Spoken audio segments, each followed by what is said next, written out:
Hello, good morning everyone. Impressive. Thanks for joining our session. We're going to talk this morning about the so-called co-funded partnerships in the set plan in the energy sector. My name is Michael Hübner. I'm working at the Austrian Ministry for Climate Action. Good morning, everyone. It's really nice to see such a good turnout this early in Barcelona. My name is Anna Wang. I work as well in the Austrian Ministry for Climate Action.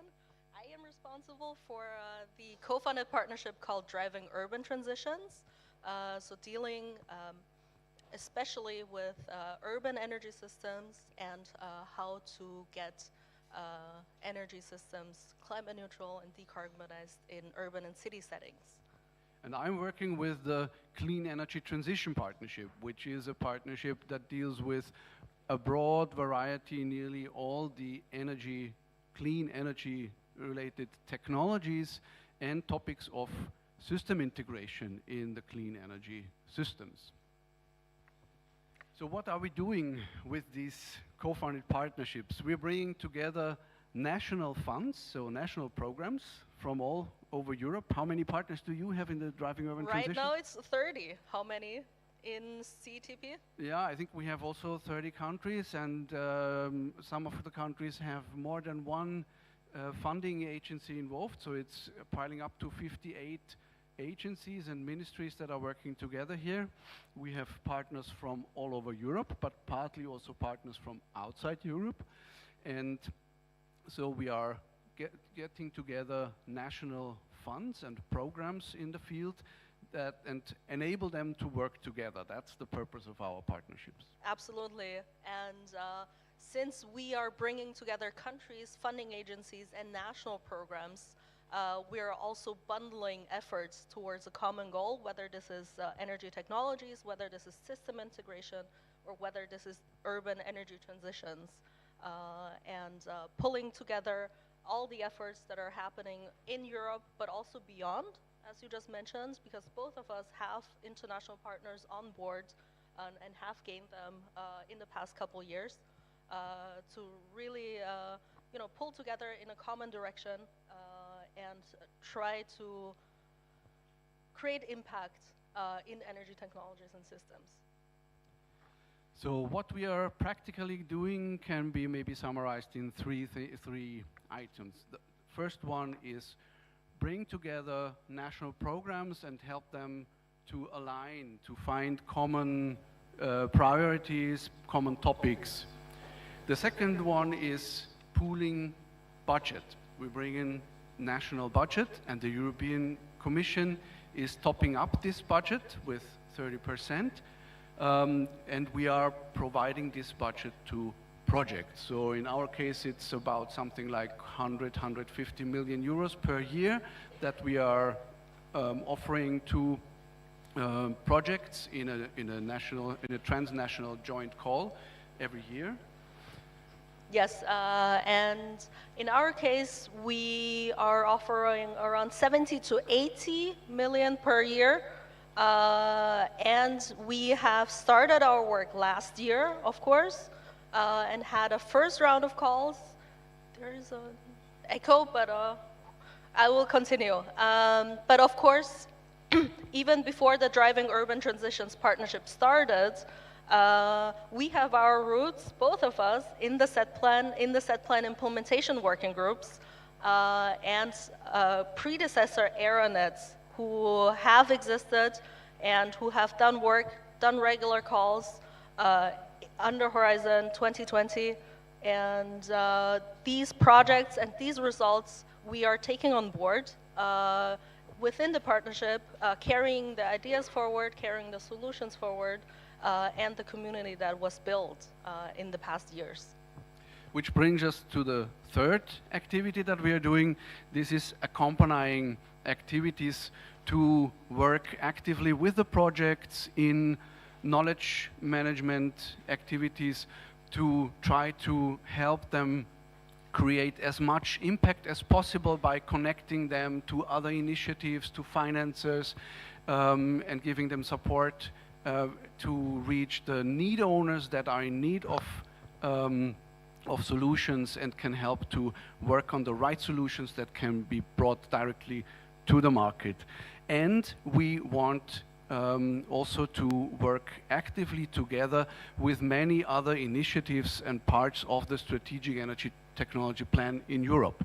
So that's the implementation working groups in the different fields, technology fields, and that's also other partnerships. Of course, the Driving Urban Transition and the SET partnership are closely working together, but we are reaching out to many other partnerships, and I think in many cases already good dialogues have been established to organize this collaboration. Absolutely, and perhaps to highlight for the urban context as well, not only other set plan implementation groups, not only neighboring partnerships, as Michael has just mentioned.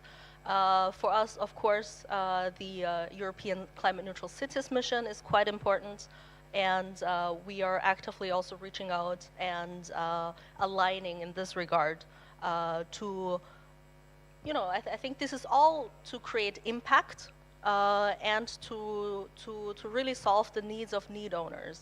And for us especially, this means taking up the needs and the challenges that cities have and that cities face in their everyday practices, in their everyday decision making regarding how to decarbonize neighborhoods, how to decarbonize districts, and how to do this in a holistic and integrated manner to connect to bigger issues of urban spatial planning or energy planning, mobility planning, and so on. And as we have been talking about collaboration beyond Europe, we are also closely working together with global initiatives. Just to name two of the very important are the Mission Innovation, which is a global collaboration of member states, which we are using to reach out to and to offer also a collaboration platform to countries from outside Europe. And of course, the big network of the International Energy Agency, TCPs, which is also a very important reference network to spread out over more beyond Europe. Now, maybe we should introduce a little bit what you can expect this morning.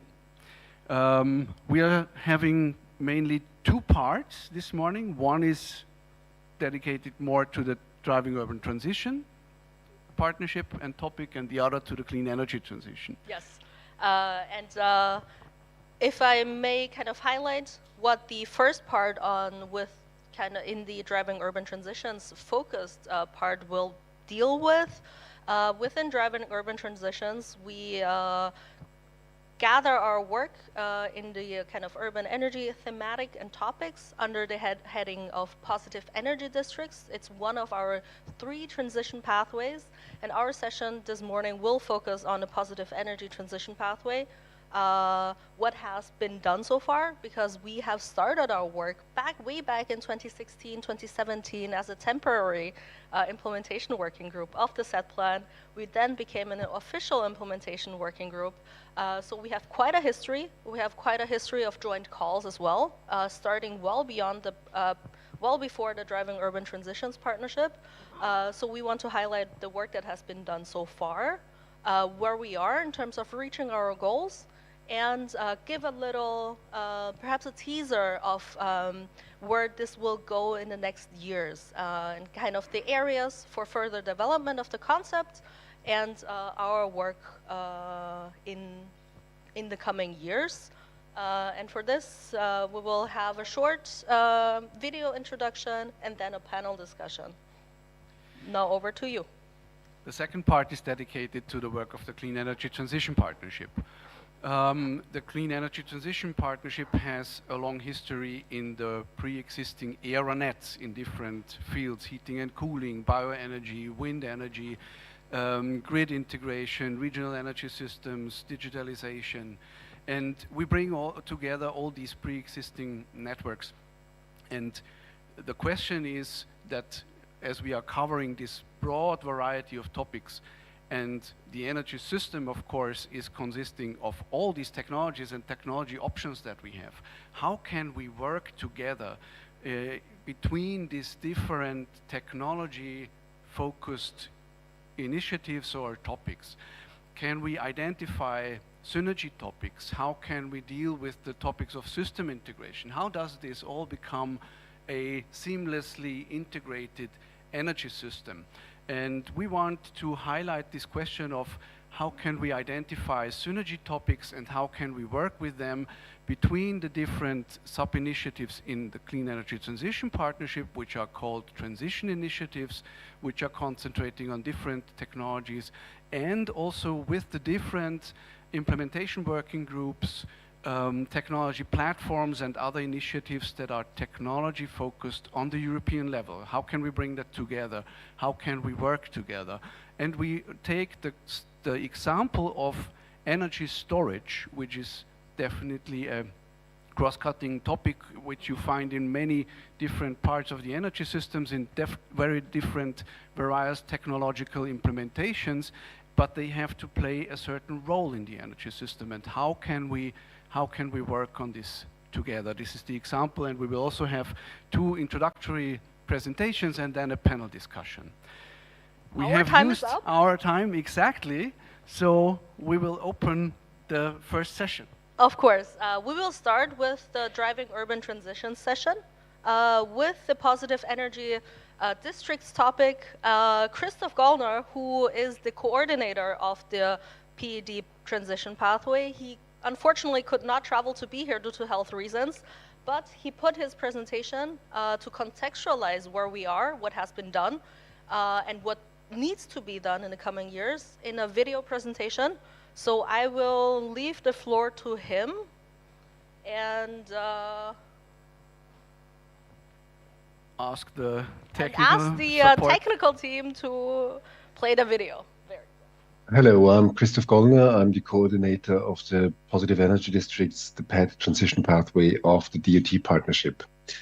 I am very sad that I cannot be here in Barcelona with you at the SETPlan conference, but I hope to be able to give you an overview of our activities, achievements, questions in this pre-recorded video. We are talking about positive energy districts. The Positive Energy District transition pathway is one of 3 transition pathways in the DOT partnership, next to circular urban economies in the 15-minute cities, to develop integrated approaches for urban transformations and support cities in this regard. The PED program itself has a longer history. It has been launched in 2018 as a joint initiative of the SETPlan, the Strategic Energy Technology Plan, and JPI Urban Europe as a transnational research and innovation funding program. We have launched several calls so far, and since 2022 are part of the Driving Urban Transitions Partnership.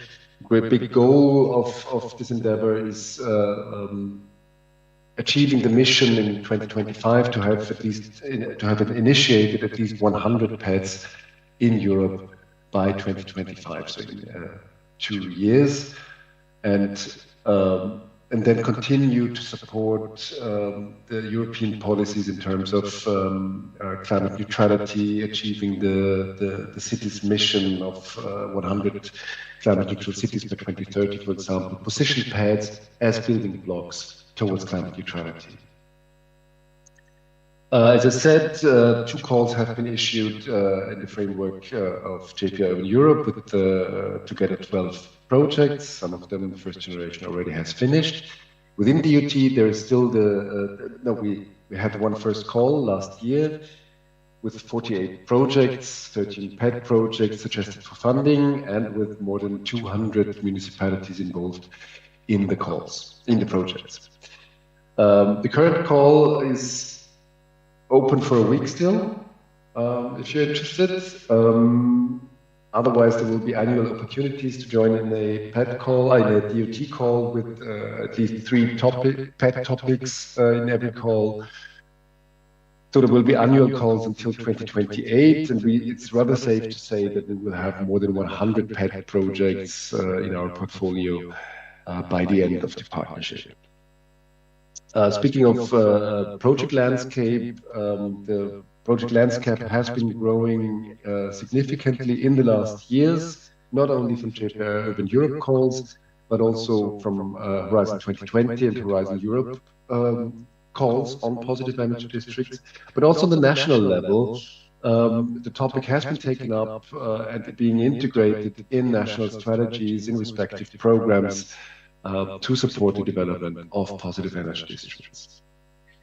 All in all, with projects usually having at least 2 or 3 living labs or demos,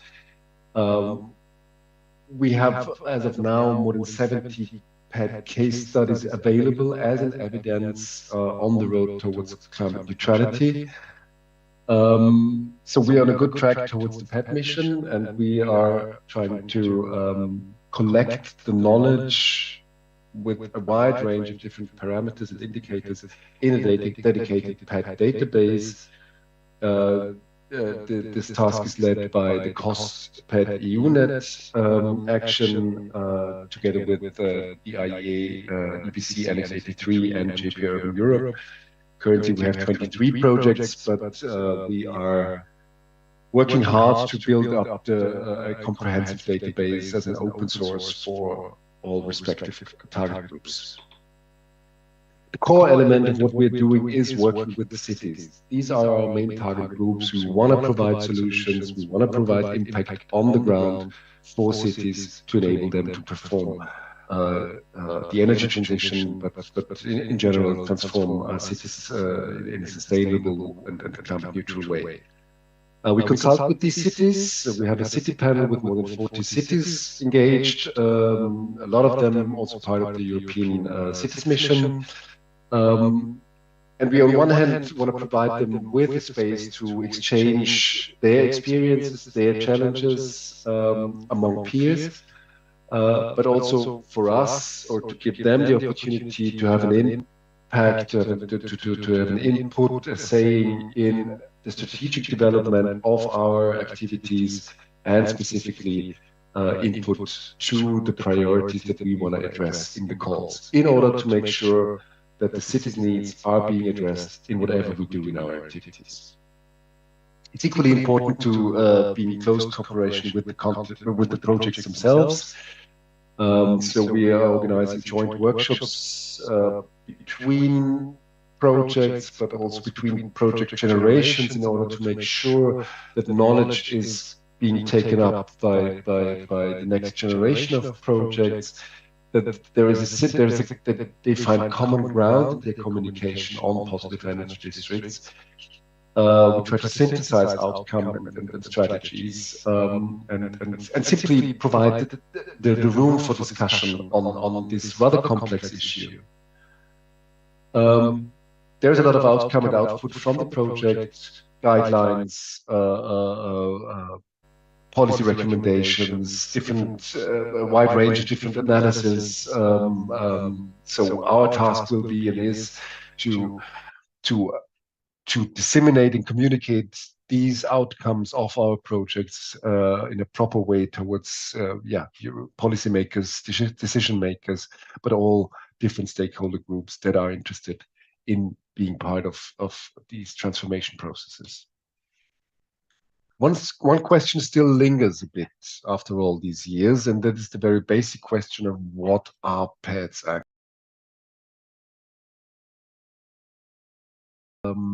PET framework definition already in 2019 that builds on the optimization of the 3 main energy functions: efficiency, production, and flexibility, with guiding principles such as quality of life, greening, inclusiveness, affordability, etc. But still with at the core the aim to work towards creating a local energy surplus. Why am I saying this? Because this is one of the key questions that are still being discussed.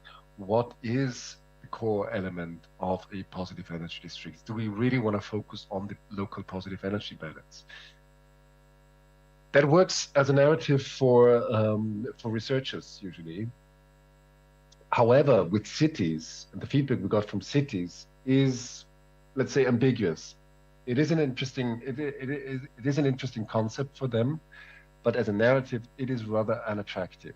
It's the complexity. It is the energy topic in general that is not so easy to communicate with residents, for example. It's not the sexiest topic, but very much the positive energy balance is a huge barrier in order to apply PEDs in existing urban structures where it's hardly possible to achieve a positive energy balance. We also need to integrate and better position positive energy districts in the context of a shifted policy discourse with climate neutrality as the big headline, with the Green Deal, with the city's mission, with the European Bauhaus, more aesthetic and social elements in the foreground.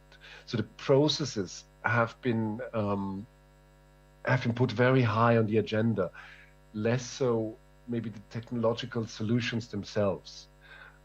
With DUT, we aim for providing concepts of integrating technological solutions in the urban context.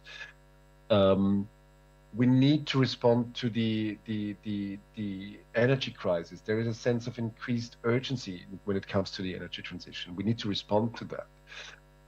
So there is a wide range of discussions just going on how we better communicate and better arrange the narrative on positive energy districts in order to make it clearer for our stakeholders why it's important to take it up in their transformation ambitions.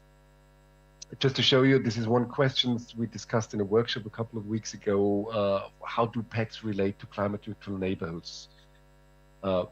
Are PEDs climate neutral neighborhoods, or are they just a building block in climate neutral neighborhoods with other aspects adding to a climate neutral neighborhood? We need, and there is no final answer to that, it's just showing this was the priority visual in this workshop. The need behind that is that we need to provide a clear narrative that integrates in what is going on in other spheres of European policies. So where are we going with PEDs? This is a key question. I think we're on a good track, but it's time to fine-tune our story.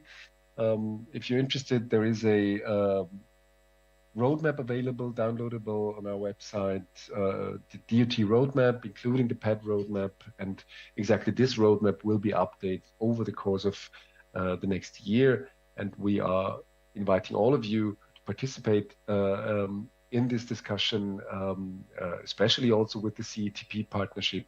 How can we make an attractive, I don't want to say product, but an attractive story for especially urban stakeholders to take it up in their urban realities. With that, I thank you very much for your attention. I hope you will have good discussions on that, and you have a good conference, and I stay in Barcelona. Here's my contact. If you're interested, please get in touch with me. Thank you very much.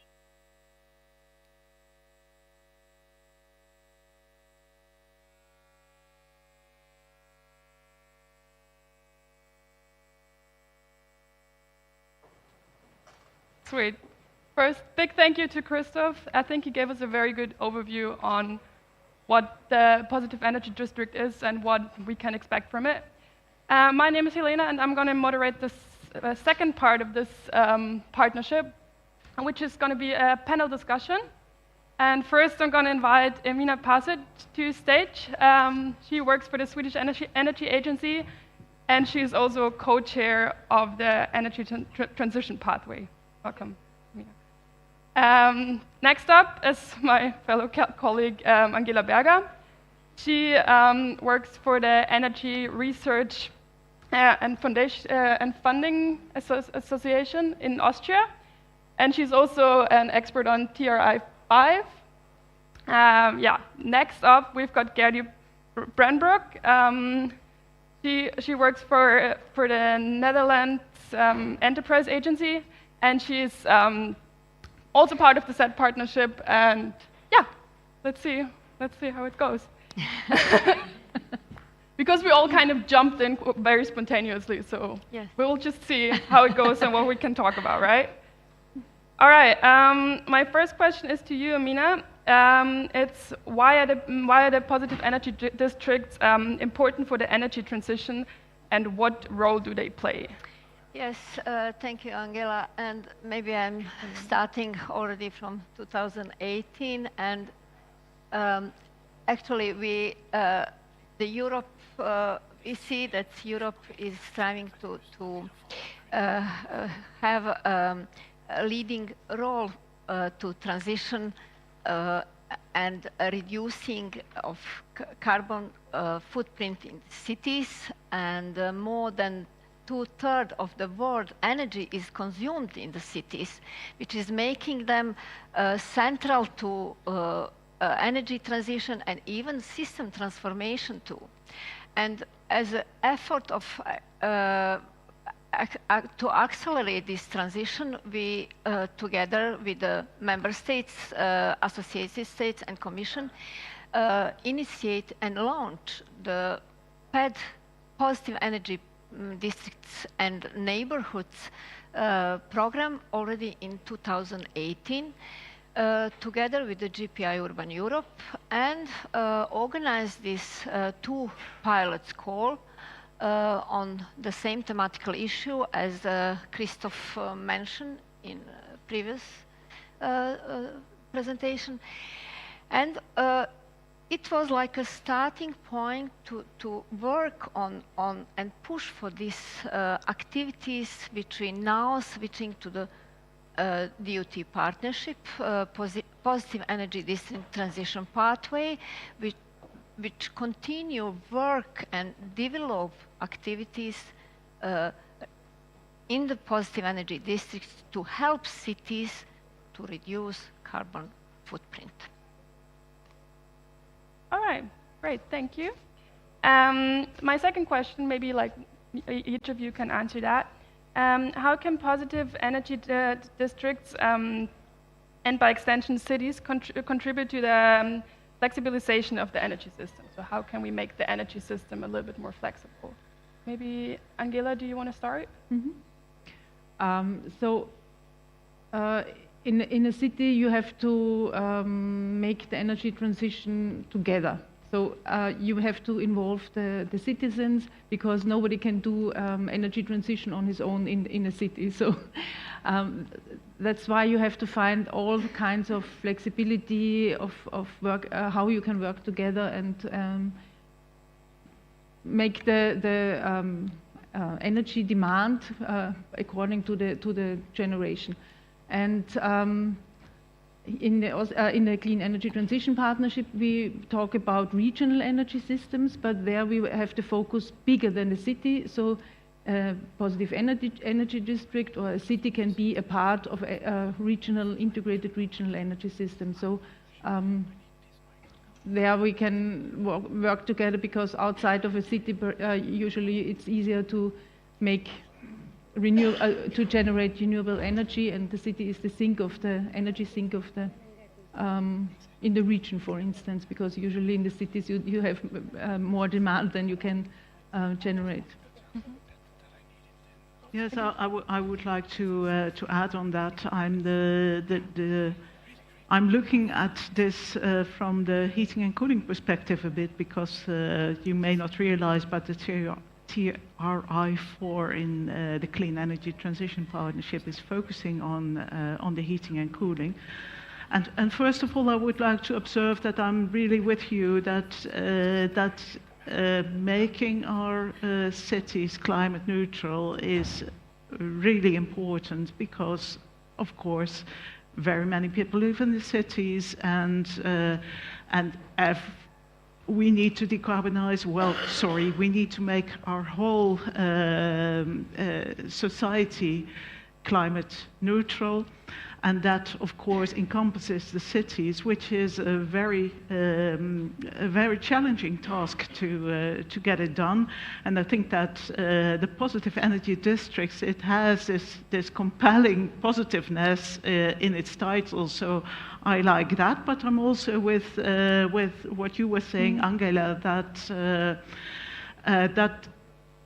generating all the energy that we need will probably be difficult in city districts in many cases. But I would also like to go to the heat side of things. We need to recognize that these cities not only need to cope with the variable amount of electricity that's generated, but we also need to meet the demand in winter and in summer.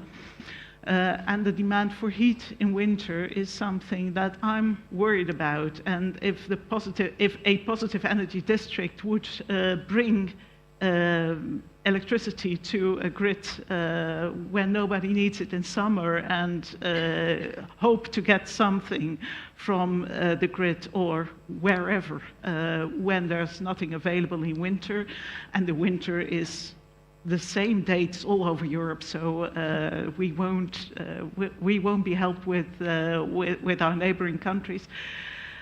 We are forgetting something important. So I can see that there's real value in this approach, and I also agree with you, Amina, that we need to do this work. We need to make sure that our neighborhoods, our districts are becoming energy neutral.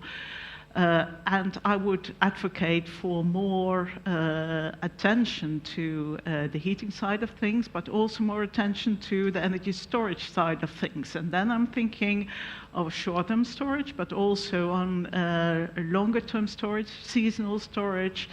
I think that will be very important to take those technology related things on board, because it's a truth you can't deny. And if you want to become climate neutral, it's not enough that you plant some more trees in your city, because that's positive. But we also need to solve this puzzle of the supply and demand for electricity, for heating and cooling, and for our mobility. So that's, I think, just underlines the importance of the work you're doing in the in the Dutch partnership on the positive energy districts. Do you have anything to add on that topic of flexibilization?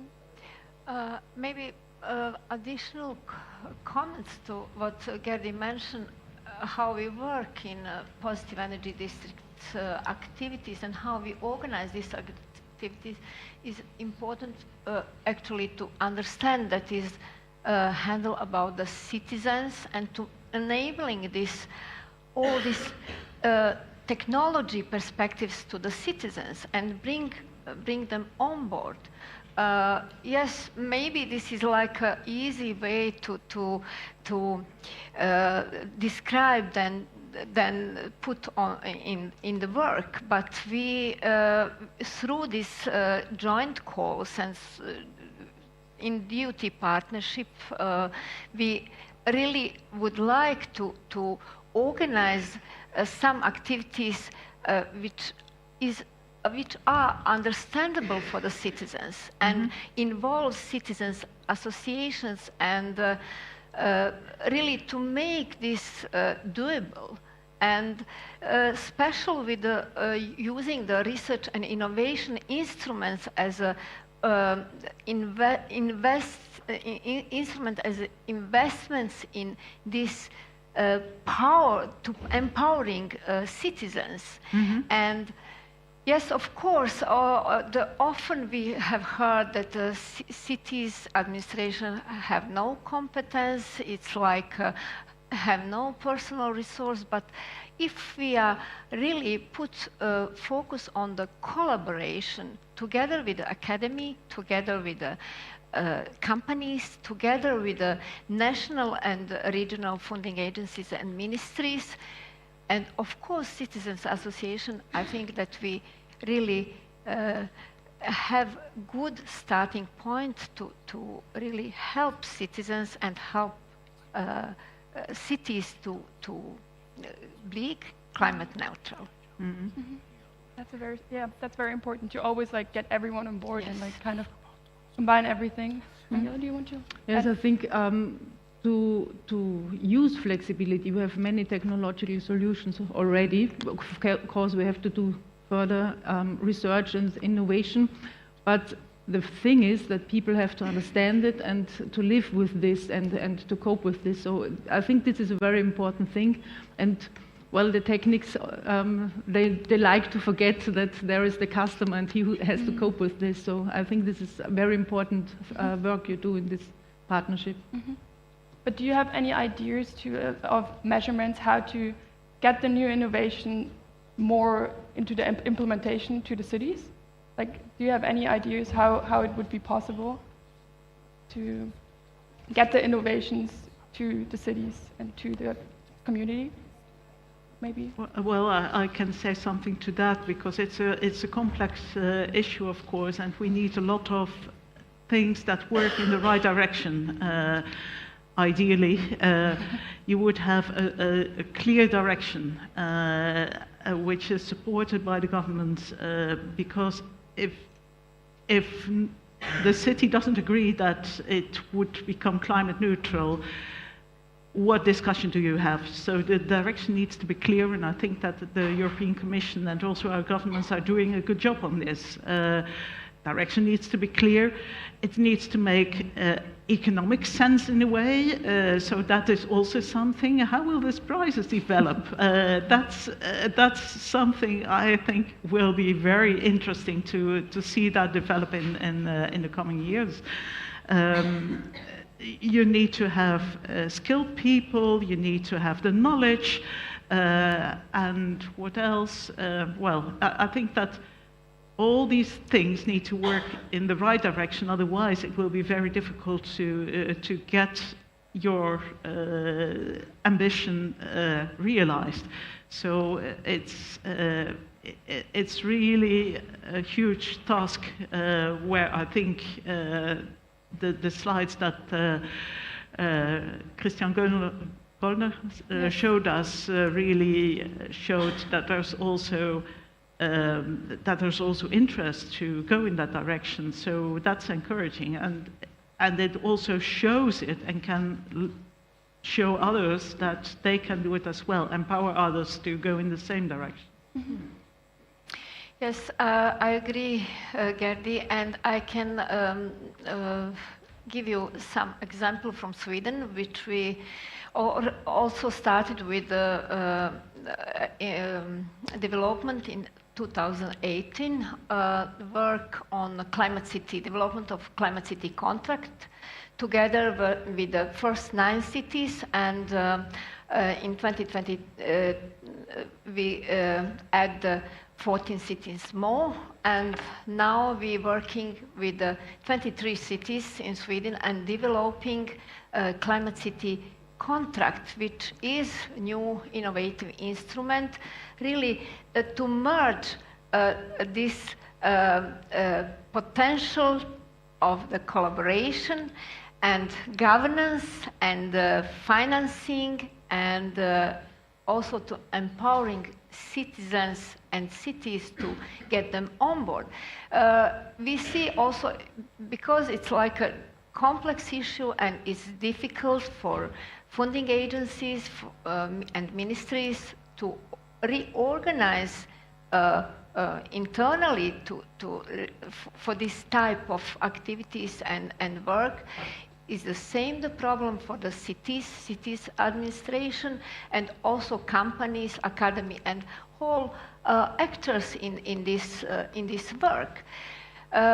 That's why this new instrument helping cities to reorganize this business as usual organization and to make this more useful, to get them on board to work with the funding agencies, with the companies, and to be able to participate in our national programs and European programs, because now in Sweden we are strongly linking the national programs to clean energy transition and DOT partnership, and to that our national program is part of actually these two European programs. On that way, we have possibility to be more efficient internally in preparation of national decision, but even to get power together with the European colleagues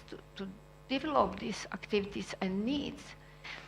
That's why I think this climate city contracting is one really important instrument also for the cities and city governance to try to reorganize internally and to get on board together with us and help us to be climate neutral in 2030. I would like to contribute, if I may, another example of inspiration, because we had I think 10 years ago in the Netherlands, one project that used mine water from deserted mine shafts to feed a district heating system. And they did it in a very clever way, because the neighborhoods have a cold loop and a hot loop, using heat pumps to connect the hot and the cold, using the waste heat of the supermarket as a source for heat for the citizens, using the mine only if there was an additional need for heating compared to what these small loops in the smaller districts need. And this has been a very inspiring concept that we now see surfacing in Scotland. We see it. We see that the European Commission is also looking at ways to apply these old mines that are flooded and that are warm, to use them for supplying heat. And this is how inspiration can work. This is just a case to illustrate what you are also experiencing in Sweden, that talking about this and having these first projects and put them on the stage helps us forward. Yeah, I think there's a lot we can learn from each other too. Talking about learning, since you're mostly working with the DUT partnership and you guys with the SET partnership, is there any connection points where we can maybe work a little bit better together or cooperate in a better way? Do you have any ideas? How the two partnerships can learn from each other? Yes, of course. Thank you for your question.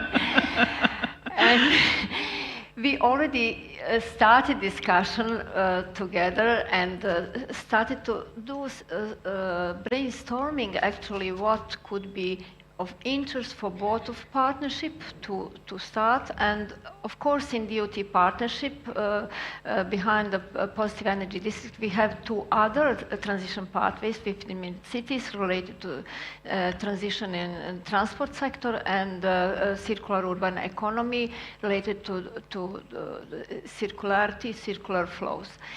But that's why we recognize as a first step positive energy districts, which is related to the clean energy transition. Few of TRIs, which we already have heard, is really in the needs to have discussion between the working groups and to initiate first activities. And of course, we now trying to at this conference start with some smaller work groups and small discussion in the smaller work groups, how we can really manage this, because it's like both of these partnership have a framework, open framework and procedures which we need to find some way how to design this collaboration. And yes, of course, we have our annual calls, which could be one of the instruments, but even we can work on the joint communication as like a storytelling. And of course, all these activities is related how to get on board cities and even other participants which are really important to involve. And if we're going back for whole construction for Horizon Europe's partnerships program is like a focus for all programs is collaboration and how to get participants on board.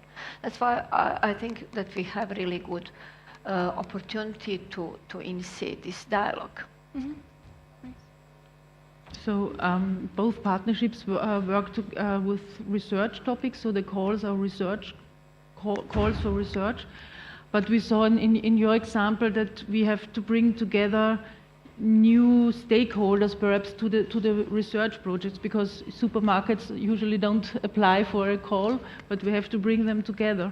And for me, for instance, I'm coming from the smart grid domain, so I think in the first place of electricity, but as you said, we have to think about heating and cooling in cities and in regions. So I think TUT Partnership has, as we saw, many interactions with people. Perhaps we could learn, or we could participate more in this, because we or at least we think about research, and we have to bring this to the inhabitants. So I think that we can work close together, because you have channels, we have channels, and we should bring them together. Mm-hmm.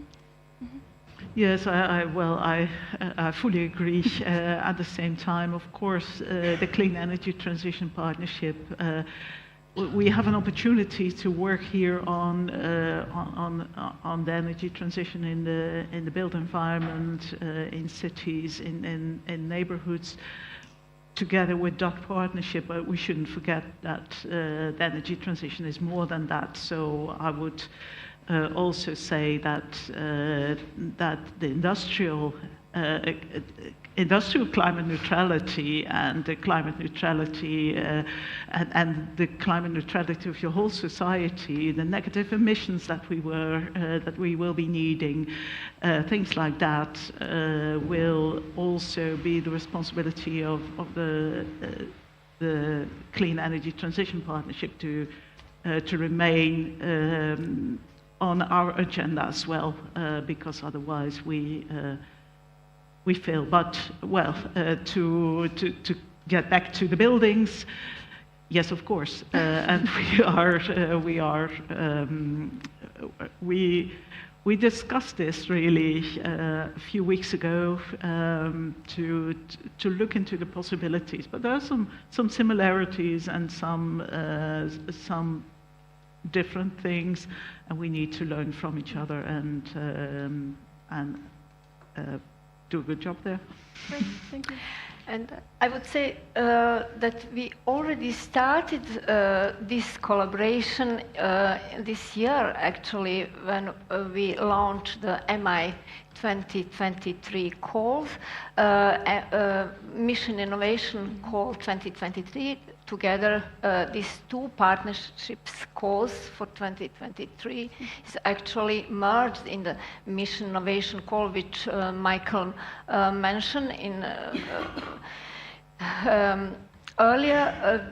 This is really important instrument to initiate collaboration with the funding agencies and ministries in countries outside Europe, which we really have a good opportunity to collaborate with this and initiate collaboration, which means that we are on the way. on a good pathway. That's great. I can see we're nearly very close to the end. Maybe a very short wrap-up round, like everyone just says one sentence what we can take out of this session. Maybe you want to start? Just one quick sentence so we can. Yes, maybe to pushing for more collaboration, connection to the citizens, and put citizens in center for all activities. And of course, this is like easy to send as a final words, but I really believe in our activities and that we have this power to do that together. Yeah.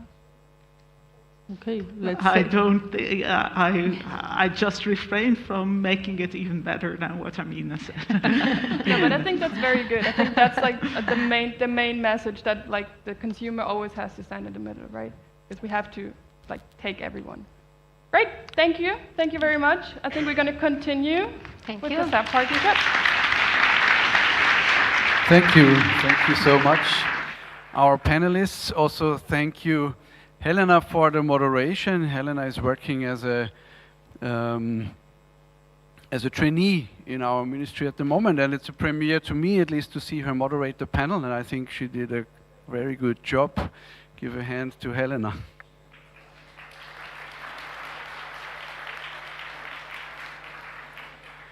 So now we move over to the second part of this morning session, which is focusing on the question of how can we work together in Europe across the different technology-related initiatives on cross-cutting topics. And we take as an example energy storage and energy storage technologies, energy storage systems as an example how we can work together here. And I introduced two speakers to you.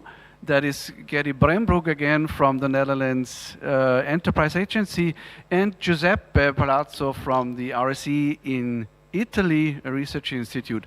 Both are working as leading experts of one of our so-called transition initiatives in the Clean Energy Transition Partnership, because as we have such a broad variety of topics, we have created this configurations of the funding partners to discuss specific technology and integration topics, but on the other side also bring them together to work on cross-cutting topics and to work together also with the other European initiatives in the field and bring them together to work on cross-cutting topics. So Gerry has been leading a working group on storage as a cross-cutting topic in the energy sector, and she will talk about this topic and report a little bit about the outcomes of this work. And Giuseppe will focus then in his speech more about the system integration aspects of storage, and afterwards we go in a panel discussion which will be led by Francesco from Italy. So that was my part. Now have fun with the Clean Energy Transition Partnership. Yes, good morning to all of you. Just waiting a moment for the presentation. Oh, can we also change the screen that's in front of me? Oh yes, okay. Now we can see it. Good morning to all of you. Indeed, I'm the lead of the TRI 4, which is the TRI on heating and cooling, the Transition Initiative on Heating and Cooling. This is something that you've seen before. The Clean Energy Transition Partnership is 50 funding organizations from 30 countries which make available national and regional money for transnational projects. And the Clean Energy Transition Partnership is there to bring all those energy technologies together in an integral approach. It's co-funded by the European Commission, and we organize annual joint calls as well as accompanying measures such as a knowledge community and also an impact network to make sure that what we're doing is also spread and that the projects also inspire one another. This year's call, is 47 funding partners, and if you're not on that list, please contact us and become a partner.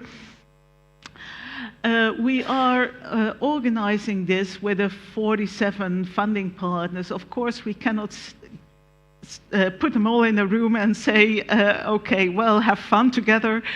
We need to organize this. And I show you this picture to remind you how we're organized. This is the Strategic Research and Innovation Agenda of the Clean Energy Transition Partnership and the summary figure. And what you're seeing is that we have various challenges on the bottom on the key enabling zero-emission technologies, challenges on in the middle of this picture that have to do with a user-centric approach with how do you integrate these zero-emission technologies in industrial energy systems, how do you integrate them in regional energy systems, how do you integrate them in the built environment. And on top of it, we have a challenge that is looking at an optimized, integrated European energy system and also the cross-cutting dimensions. At the bottom, these key enabling zero-emission technologies, we're looking at power technologies, we're looking at heating and cooling, and we're looking at climate neutrality with fuels, storage, and CCU, CCS. This is the fuels are in a way storage by, I don't have the word, it's a very important supply of energy, of course, and CCS is also part of this. These transition initiatives, these challenges are organized by the transition initiatives, 7 of them, and these transition initiatives also have a responsibility to reach out. We see here the set partnership in collaboration. If you have very good eyes, you can see that the Driving Urban Transitions is on this in this puzzle, but there is also the batteries partnership, the hydrogen partnership, and it's mostly. Thank you very much, Michael. It's mostly up to the transition initiatives to interact with the partnerships and also with the implementation working groups and the ETIPs that are relevant for their topic. We're boosting our research and innovation for the energy transition. We want to be complementary to other funding instruments, so we don't want to do the work that the partnership on batteries is doing. We want to do different work probably. And storage is is an emerging and cross-cutting topic. I'll talk about storage for a couple of minutes now. Because storage needs to be part of a future energy system to balance demand and supply. I have a picture of the demand on the left-hand side of this slide. You can see the annual demand for heating in orange, for electricity in black, and for transportation in blue, where you can see that the heating peak in winter is quite considerable. And the variable supply, I illustrate that with an example from my own country, which is the Netherlands. This is the monthly average generation superimposed on each other, and you can see that the blue is wind energy, the yellow is solar PV. You can see a year and you can see a day, so you can see that there's a lot to match. We have various storage technologies. We have storage technologies that are suitable for power storage. We have molecules, renewable fuels, hydrogen. We have thermal storage, and we need various capacities and timescales. That's very important. We need to balance the grid at a second scale, and at the same time, we will need the seasonal storage as well. And this picture illustrates how this can be done, and that all these storage technologies have their own place in our future energy system. Sector coupling, also very important, and power to the various storage opportunities, back to power or not. I mean, 50% of our final demand is heat anyway.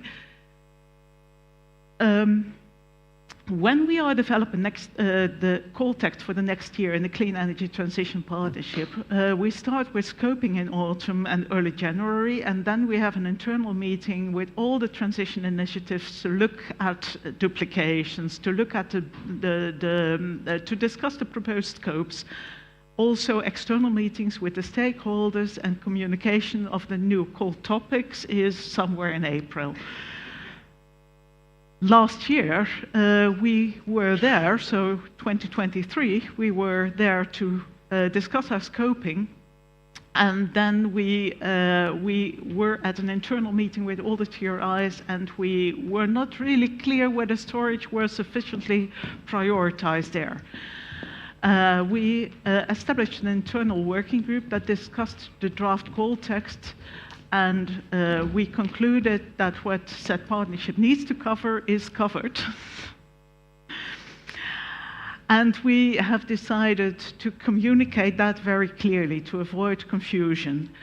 We have also contacted the European Association for the Storage of Energy, made a presentation at their annual event, and it looks like this. We can see here, and we don't go into very much detail, but you can see here that the core modules to the left, 2, 3, 4, 5, all of them have somehow topics related to storage, and we have made sure that they don't overlap too much, and also that they cover what needs to be covered. So what I want to conclude, and I'm a bit early with that, but bear with me. The collaboration in the Clean Energy Transition Partnership has offered really a unique opportunity to align on the strategic cross-cutting topics.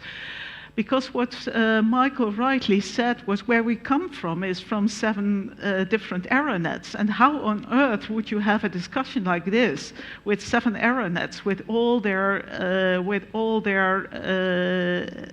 individual time schedules, with all their individual decision procedures? There wouldn't have been a chance. So I think that this way to work on this really important topic of storage in all its breadth, in all its relevance, has been done quite well by bringing together the TRI leads and checking for duplication, but also for completeness, complementarity, and communicating that. So with that, I thank you for your attention, and I'll give the floor to Giuseppe, who will take us a bit more into what storage actually means for the clean energy transition. Thank you very much.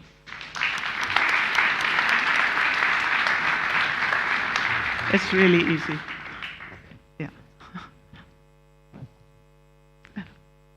No, I'm not a panelist. Okay. Good morning. Can you hear me? Yeah? Perfect. Okay. Thank you for listening to me today. And I am Giuseppe Palazzo. I work for the Italian Energy System Research Center, RSE, and I work in the Clean Energy Transition Partnership as the Transition Initiative 1 office. And today I will give you a short presentation on storage and its role and trends in the integrated energy system. I don't know if you see something or not. Okay, perfect. The Sustainable Development Goal number 7 states that a complete transformation of power system is needed to enable all countries to run on very high levels of variable renewable energy. I don't need to remind you why we should do this, of course. According to the IEA, if you want to accomplish the net zero scenario by 2050, we need to decrease at least by 80% the emissions of the power system. And we don't only need to do it, but we can also do it. According to the IRENA, by 2050, renewables can actually be able to satisfy 86% of the power demand all around the world. So we can do it, we need to do it, but to do that, we need systems able to manage up to 100% of variable renewable energy for significant periods of time. So here you can see an example, a scenario regarding 3 spring days in Italy in 2050.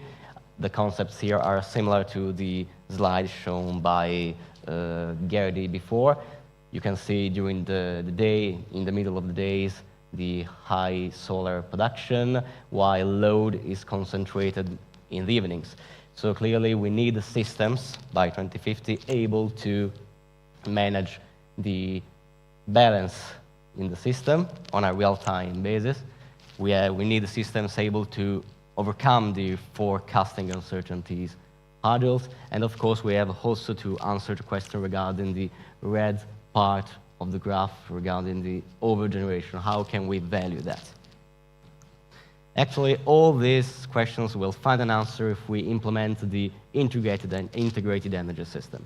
Here you can see a graphical description, a very wonderful picture, I think, taken from the Vision 2050 of the ETIP on Smart Networks for Energy Transition, the ETIPSnet. In very few words, we can say that the integrated energy system is a system based on the electric grid, given the role of electricity as the main vector for renewable energy. A system based also on a deep integration between different energy systems.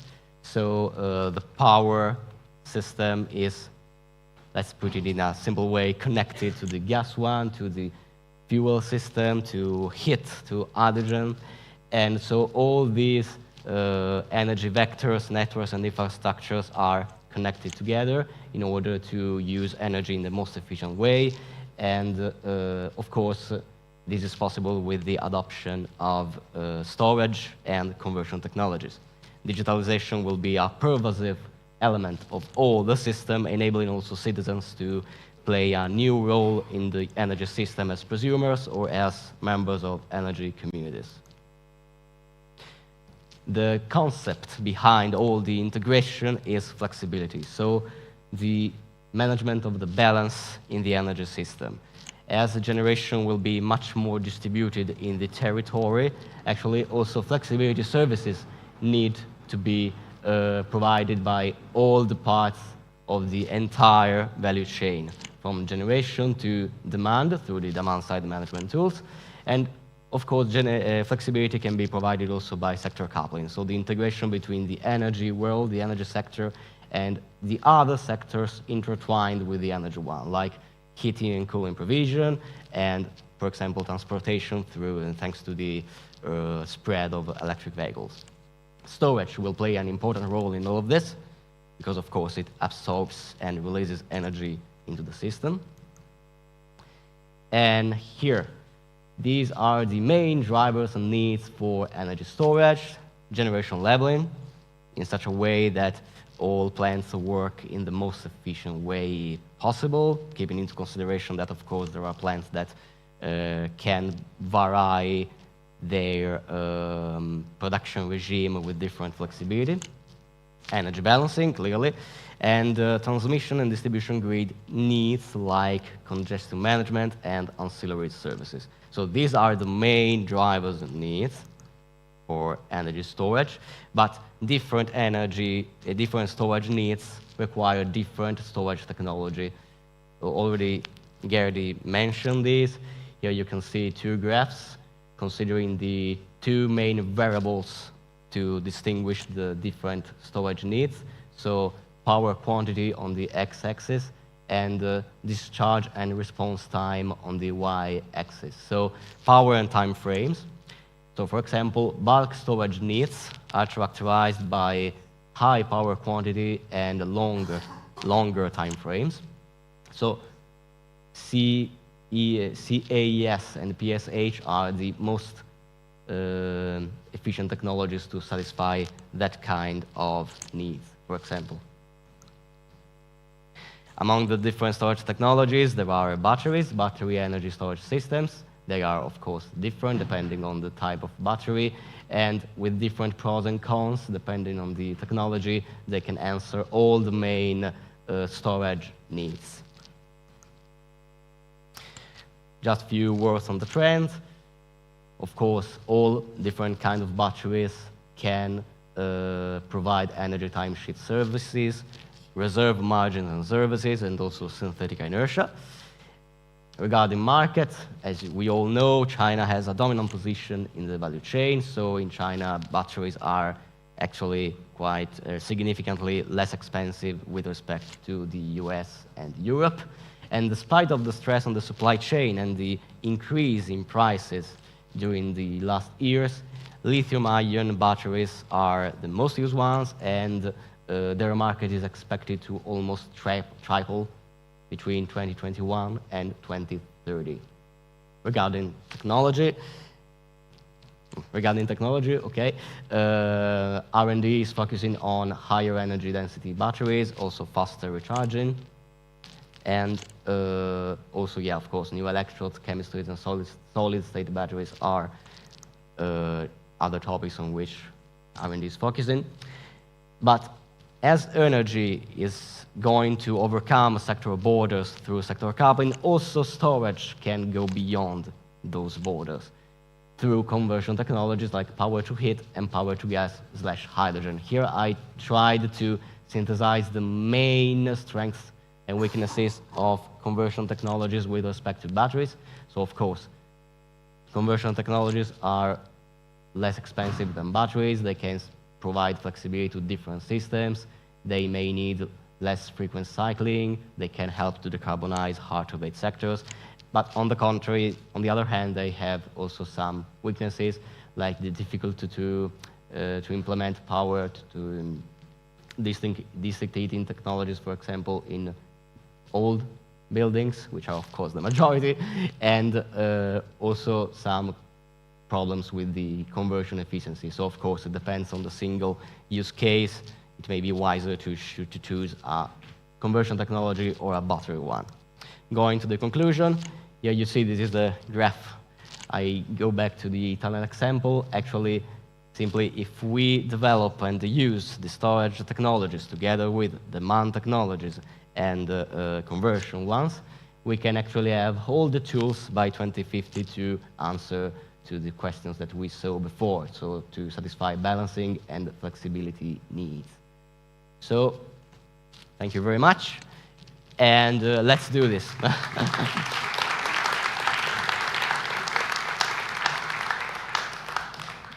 Thank you to Gardi and Giuseppe. No, it's fine. Okay. For me. So let's start a very quick panel now with Fredrik Beckman from Swedish Energy Agency, Angela Berger from the Austrian Research, Austrian Research Promotion Agency, and Emina Pasic from the Swedish Energy Agency as well.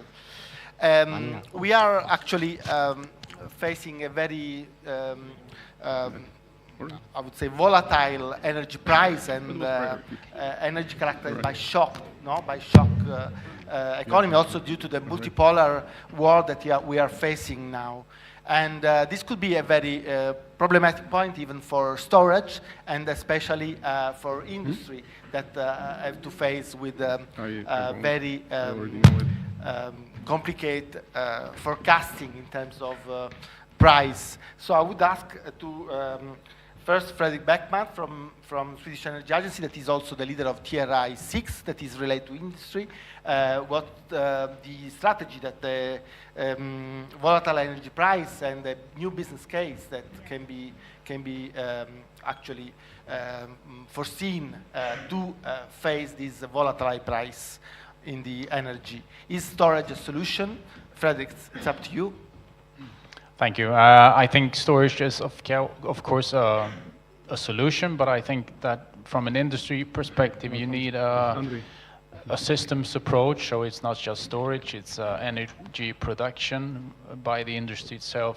Also, if you look at storage, The iron and steel industry in Sweden is doing research and building demonstration plants where they store large volumes of hydrogen, for example. So what they do is or the plan is, of course, that when prices are low, they use wind power to produce hydrogen and then store it. And then when prices are high, they use this stored hydrogen in their processes, for example. But they have also other industries are also changing their operations. They, for example, buy their own wind parks or wind farms so they can use it to lower their energy costs. So it's not just storage, it's also production. Because what's also important for industry is not just price, if you look at profit, but it's also robustness of the production line. You can't just switch off the production. They usually go 24/7.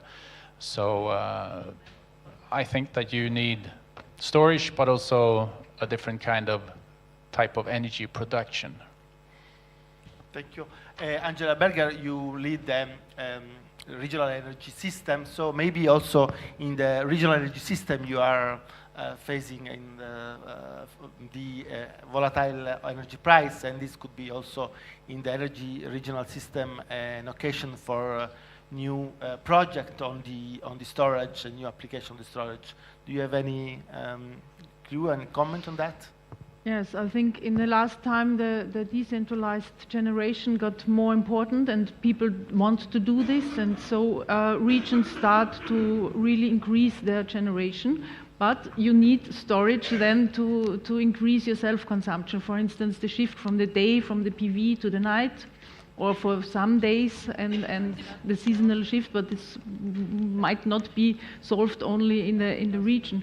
So I think storage will be more important on every level, and perhaps it's not only because of the price, because in a region you can, when you make the generation on your own side decentralized, then the gross energy market prices are not so important, but you need storage that you be independent from these prices. And the other thing is that perhaps regions can produce more energy than they need in their own region, and then they could provide it, for instance, for a city. And then sometimes they don't have the electricity lines to transport the energy on in the time when the sun is shining, for instance. So you need perhaps storage then to shift these transport of the energy in the night, for instance, when the load is not so, the transportation load is not so high. So these are business models for storage, and they could really increase the demand in the next time. Emina, we were speaking about the business model, no? Do you think there is a bankability, there is a problem of financing of this business model of the storage? Because, you know, the volatile of price make all the business model and business case quite tricky. So how do you face the possibility to really put in place the storage projects? Yes, thank you for this question, and you raised really interesting and important discussion point, because we often talk together with the public funding facilities and public funding organizations, but this is public funding budget is only one small part of the all budget for all investments which we need actually for energy storage and this technology.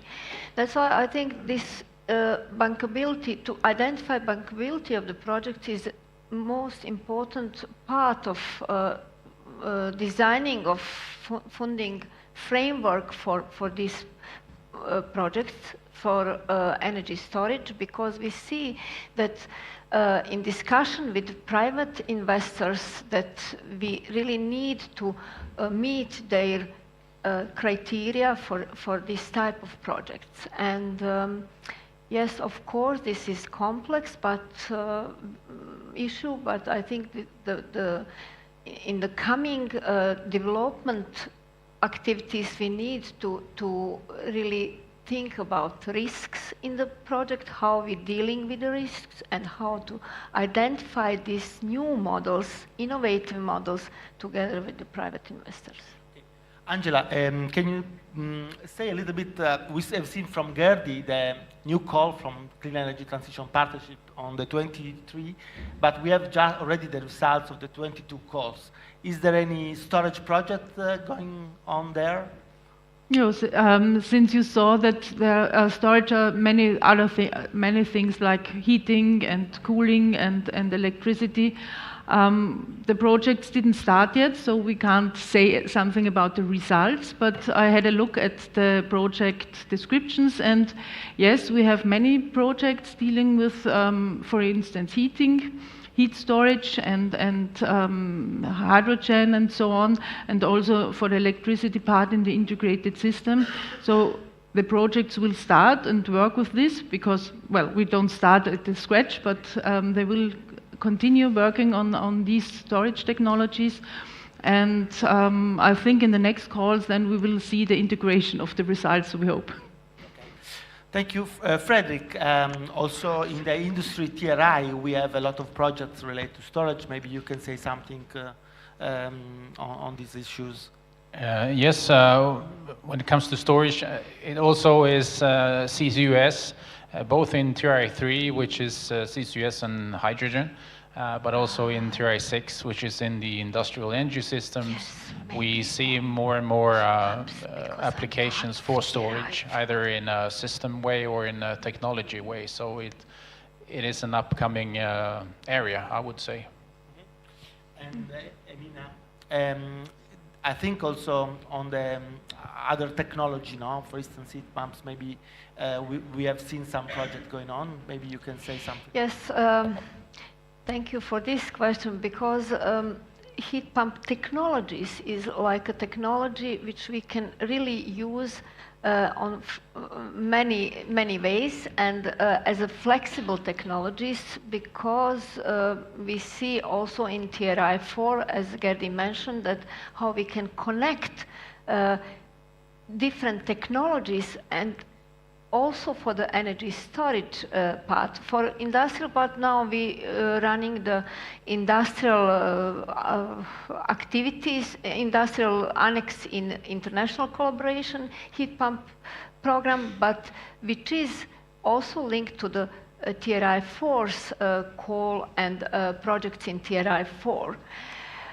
What we also see needs to use using of heat pump technology as a, as I said, flexible technology, but component of heat pump technology, because we mainly talk about heat pumps, but heat pumps, it's not only like one product, as we can, yes, of course, is only is one product which we can buy and use in the buildings and buildings for the needs of building sector, but heat pumps technology has much broader useness and use the components of heat pumps in different industrial process and industrial needs. I've counted more than 15 projects coming in the 2022 calls on energy storage, and I think this is one of the very strong points of the clean energy transition that can actually deal with so many technologies and so many approaches. For instance, it's not here represented, the TRI 7 on energy in built environment, but this has been also dealing with storage in more integration of, with buildings. So really huge case of application in the energy storage field. So that can, in my mind also another questions around what technology we need to the different levels, no? And does Europe can play a role in the production of this technology? And maybe we can start from Frederick first, and then go to Angela. Yeah, sure. I think when it comes to technologies for industries, we have to have a technology neutral outlook, because For industry, there's long-term and short-term problems, and you need different technology to solve these. It can be batteries or hydrogen or whatever. So for us, we need different technologies. So in the slides from Giuseppe, we had the overview of many technologies. Clean Energy Transition Partnership does research. So yes, we have technologies, and yes, we have to make innovation and want to have new ideas. But I think we have to be really careful in Austria, in Europe, sorry, because looking at the battery storage, we had some slides saying that in China it's very cheap and so on. So we will really have to be innovative I always say Austria, sorry, in Europe, and to keep our sovereignty, or at least don't lose our sovereignty for the technology. So we really have to do much work on this, and yes, we have enough work to do. Yeah, that's true. Yeah, you know, for hydrogen, for instance, we were shifting. Europe was the main producer of the technology, close to 50% till a couple of years ago, and now we are going down to the 30% because other producers are coming to the technology. So we really need to speed up our development process, and how with clean energy transition we can contribute to it. But probably what we also need to change a little bit is also the model of the storage. Now, so far, the storage has also answered to the security of energy, the supply with big storage, natural gas storage place and so on in all Europe. Maybe we can also think to differentiate storage between production and consumer side. Maybe you can comment, Emina, on that? Yes, of course, from the consumer's perspective, or if from the city's perspective, if we're going to think about the local and regional system, energy storage is key technology, which really can force this energy transition, and even cities work on climate neutrality. But what I see, actually, it's like a gap between the knowledge at the cities level and the consumers level about the energy storage technologies, and even on the technology side, it's like a gap about the knowledge of the local energy system from cities and citizens' perspectives. You know, it's like now most important framework for the cities and citizens associations is energy community, and energy community is like a platform or network of citizens who are really who would like to do transition, to push for the transition to climate neutrality. That's why I think the energy storage, knowledge about energy storage technology possibility is really crucial to be communicated, to be done together with the cities and citizens. As a TRI2 leader, I'm on power production. For sure, this is a very crucial point for us. For instance, how much the utilities storage need to be developed, how much the storage to consumer side, or even to new flexibility systems and services like the vehicle-to-grid technology need to be developed. This is a very open question, and I hope we'll receive from the projects and from the research answer and indication on how to develop the system and that we have seen. Maybe we can do a little close remarks with Michael and with our colleague from DUT on the storage side, if you like. I think we are all happy about this short but very interesting panel, and so I thank you for your attention and give you the mic. Thank you.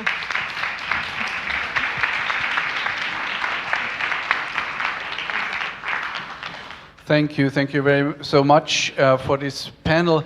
Thank you also the organizers and the others that coming afterwards to giving us 10 over minutes, I think, or so. We just wrap it up with 2 sentences. My message is, we from the 2 partnerships want to work with all the European initiative in the set plan together. And we are offering contact points in the form of our transition initiatives or in the pillars of the DUT partnership. Please check it out, please contact us. Now we are in the phase of scoping for the call of next year. So before the summer next year, we will already conclude on the topics that we want to call for in next year. Contact us now. The coming months and weeks, we are ready to do the discussion, to do the scoping together with you. If you want to know how we are organized, please check out our website, setpartnership.eu. There you find also a presentation of the set plan side event last year, where we explained how this works with the transition initiatives and how we work together with all the other European initiatives. Thank you, Michael. And I think one last concluding sentence from me. Yes, we really want to continue to work with all the set plan actors, all the implementation working groups, and all the partnerships, neighboring partnerships and initiatives that are out there. Check out dutpartnership.eu, our website, get in touch with us. And perhaps one key takeaway in a sentence from today, and I think we heard this very well in both of the sessions, that really working in a cross-cutting manner across silos and is becoming more and more important, whether this is whether we want to achieve a clean energy system, or whether we want to achieve climate neutrality in cities, whether this is energy storage or positive energy districts. And we really need to overcome kind of our old ways of working and reach out to new actor groups, new actor constellations, and new communities.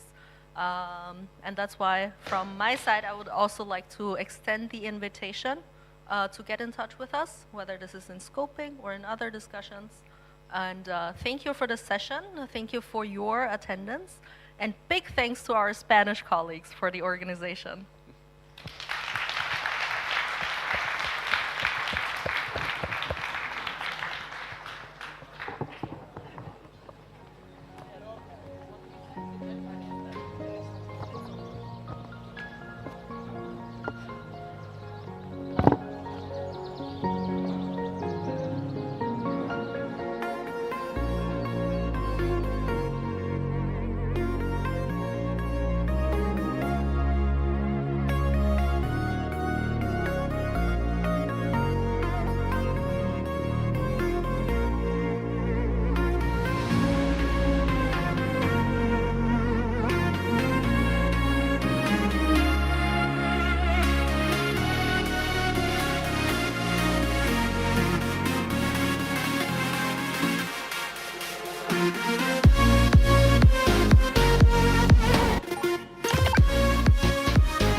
head. The pain I felt is paid for, all is said and done. Oh, I am restricted, fixed upon the web. I need to kick the habit that my mind is breathing in. Break out, I've got to see. Spent all my life holding all of it closely. I played it innocent, a feel of discontent. I'm finally facing it all, fearless.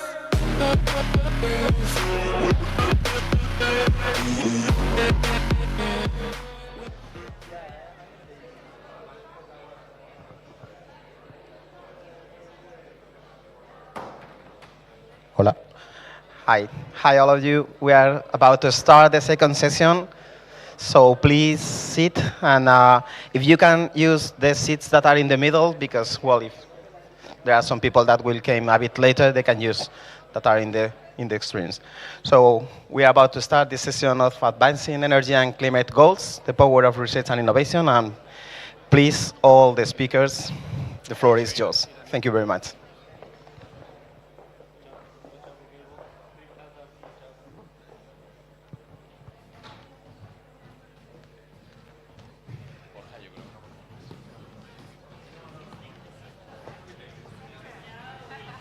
¿Todo el mundo tiene asiento? Okay. Thank you. This is my water, I think. No. Can you? Yes, now you hear me. Okay, so now people are coming back. You don't have too much time for coffee, but we promise an enthusiastic session and interesting session that you don't need coffee. So we will be your caffeine, so don't worry, and thanks for being here with us. So my name is Maria Laura Trifiletti. I work from Zabala Innovation, and today here I have the pleasure to represent the ETIP Forum. In a few minutes I will tell you who we are, and also in specific one ETIPS, that is Batteries Europe. So what is ETIP Forum? ETIP Forum is a group of ETIPs, of all the ETIPs that has been created by the SET plan in 2026. Yes, sorry, I'm not changing. Thanks for who changed it. Put together all the 11 ETIPs that are under the SET plan, plus some affiliated entities like Estela. And we work together since 2021 in finding common priorities, common topics, and also we check, as of today, what happened at the member states to find alignment among priorities, especially R&I priorities, in all the sectors that you see here represented from our ETIPs.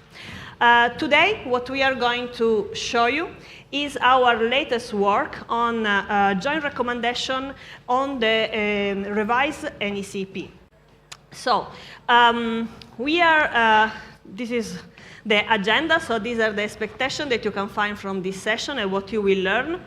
And I would like briefly introduce you the 6 recommendations that we issued all together. And as you can see here, the first one, okay, you don't see? Okay, yes, now you see. So the first one is setting a dedicated, maybe I don't know if it's possible to have also in the screen here in front, so also our speaker don't need to just give you the back, would be nice. So the first one is setting a dedicated R&I budget in the NECP to ensure that in the EU's technology leadership in renewable, and we want to ensure this 5% of renewable energy capacity target, also that needs to be included in the ECPs. The second one is strengthening Europe's clean energy supply chain through the development of clean energy manufacturing, and the main goal is to prevent the renewable supply chain from becoming a barrier to achieve the EU's renewable energy targets. The third one is supporting the development of skilled workforce. So we know also the skills has been one of the central topics of the European Commission. I don't know if many of you attended, for example, the USEF event in Brussels last spring. And we really need to focus on education, on trainings. That is crucial for expanding several energy sectors and ensuring competitiveness. The fourth one is simplifying permitting processes to accelerate deployment and cost reduction. And we want also with this, we want suggest to boost market attractiveness and seizing economic opportunity in the rapidly growing RES market. The fifth one is accelerating the deployment and the optimization of European grids that continue to be considered as a backbone of the digital and energy transition. And the last but not least is developing and harmonizing policy measures to facilitate renewable energy data's access. And we want not only do it with activities that address digitalization, but also going beyond that.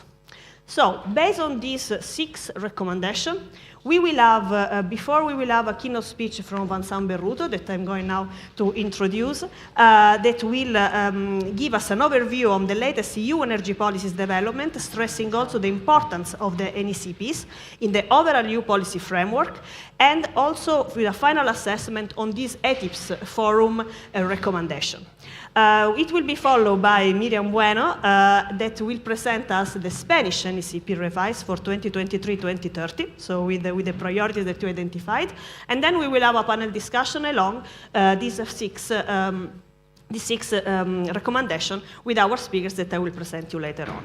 Now, let's go ahead, and I ask Vincent Berruto, the Head of Unit of Digitalization, Competitiveness, Research and Innovation, DG ENER, Unit B5, to present the policy development. So, please, the floor is yours, and the remote is here.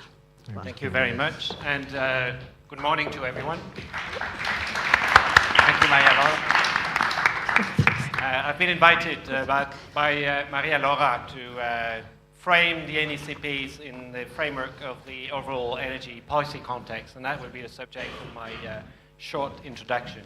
And I'd like to start by mentioning some findings of the State of the Energy Union report, which the Commission published on the 24th of October, which shows what progress we've made in the clean energy transition. And what we've seen is that since the REPowerEU plan, since the invasion of Ukraine by Russia, the clean energy transition has accelerated. In our plan, we said we need 3 main priorities. First, reduce our energy use. Secondly, to foster the deployment of renewables. And thirdly, to diversify our energy supply sources. And that's what we've done, and the results are there. Last year, 39% of our electricity was generated by renewables. We installed about 50% more PV and wind than in 2021. For the very first time in May last year, wind and PV overtook fossil fuels in the production of electricity. So that's a record. And what is more, the European Union, so the member states and the Parliament agreed to revise the Energy Efficiency Directive and revise the Renewable Energy Directive and set higher ambition. And that's what we have now enshrined into law, and that's what we are promoting very much. At the same time, the European Union is a powerhouse for clean energy research and innovation. And here I'd like to refer to the annual report on the competitiveness of clean energy technologies that we prepared together with our colleagues at the Joint Research Center and our colleagues at DG Research and Innovation. And what that report shows is that Europe has a leading position in the internationally protected patents on renewables and energy efficiency. We also have in Europe world-leading research organizations. The SET plan, of course, has delivered a number of benefits, and we heard about them in the previous session. I mean, we hope that the revised SET plan will bring additional benefits. When we look at spending into research and innovation, public spending, then we see that in 2021, the amount was higher than a decade ago and also higher than in other regions, in particular in the US. But there's no time for complacency. If you look at the amount that we spend in terms of public money in research and innovation divided by the GDP, then you see that it remains below the levels that we had before 2016. So we need to increase funding in research and innovation, in particular at national level. Another thing we need to focus on is the production of clean energy technologies in Europe. I mean, we risk creating another dependency. While we reduce our fossil fuels dependency, we risk getting a new dependency on clean tech coming from other regions of the world. That is obvious in the case of PV, where the majority of technologies come from China. And this is why the European Commission presented in February this year the Green Deal Industrial Plan to make Europe the home of clean tech and industrial innovation. And that plan was organized around 4 main priorities. The first one, creating an enabling regulatory environment, and that was very shortly after followed by 3 main pieces of legislation, one of which being the reform of the electricity market design, which will reduce electricity and gas prices in Europe. Second one being the Critical Raw Materials Act, which aims at fostering the exploitation, the processing, but also the recycling of raw materials and the search of substitutes. And this is where also the SET plan can deliver. And the third big one was the Net Zero Industry Act, which aims at developing, fostering manufacturing of net zero technologies in Europe, so that by 2030 we can manufacture at least 40% of what we need to deploy in Europe. You probably heard as well that recently, on the 24th of October, the Commission adopted the Wind Power Action Plan to also help manufacturers in Europe of wind technologies to make a good business. So that's the conducive regulatory environment. That's the first priority. The second one is to foster access to funding, public funding, of course. Horizon Europe is a big one, Innovation Fund, but also sorts of funding, including InvestEU. And then skills, reinforcing the skills. I mean, it's very, very important. That came time and again when we talked about the Green Deal Industrial Plan. We talked about it in the previous session. And, of course, being open to the world and developing resilient supply chains through bilateral agreements, trade agreements with other countries. And that's where the member states can help. They can help us develop that manufacturing capacity. They can help us also in Europe develop and maintain that leading position in research and innovation. And member states obviously have a key role to play to transpose and implement the legislation that is agreed at European level. And the key instrument for that is the national energy and climate plans, where they have to describe what they plan in terms of measures, in terms of policies, in terms of reforms to achieve the decarbonization goal. And there is a process that has been put in place through the Energy Union governance, so that there's a consultation of the Commission on the NECPs. And the member states, all of them, were supposed to send their updated national energy and climate plan by the 30th of June 2023. We've got nearly all of them. There are 6 missing, but we've got the majority of them. And what we're doing now in the Commission is to assess them. And we also, in our assessment, take into account the results of other assessments that are being done by stakeholders.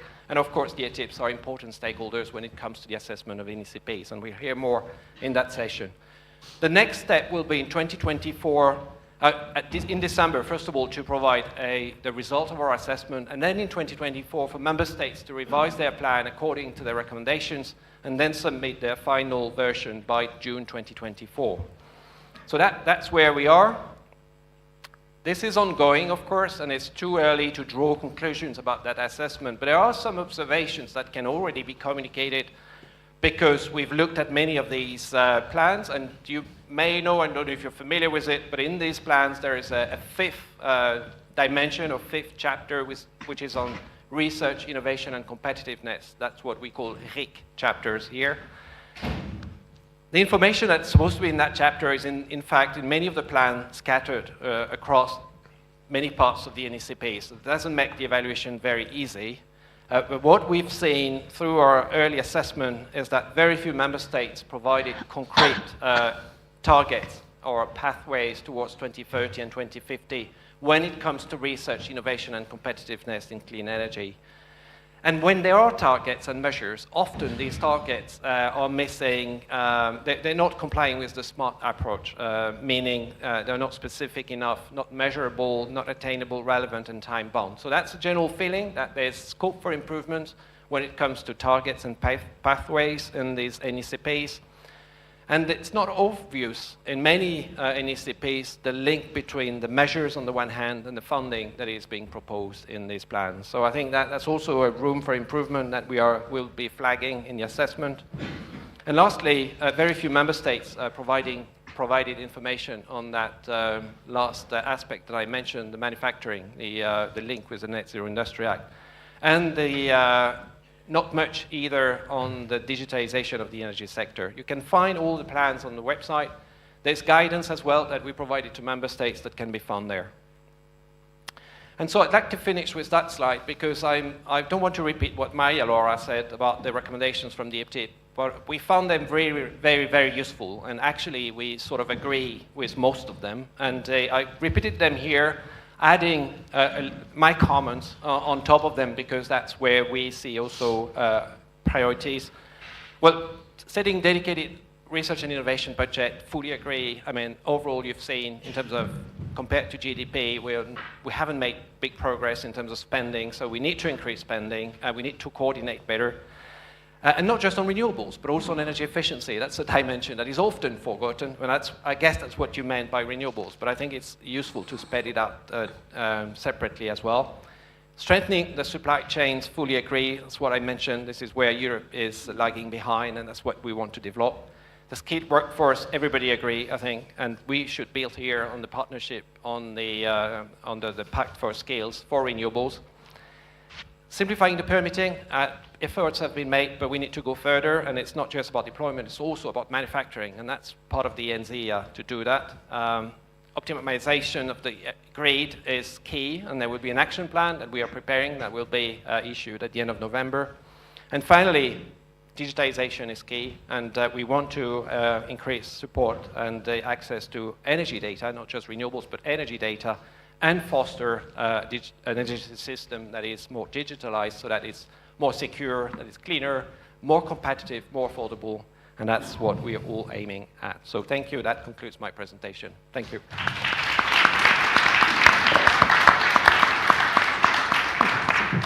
Thanks.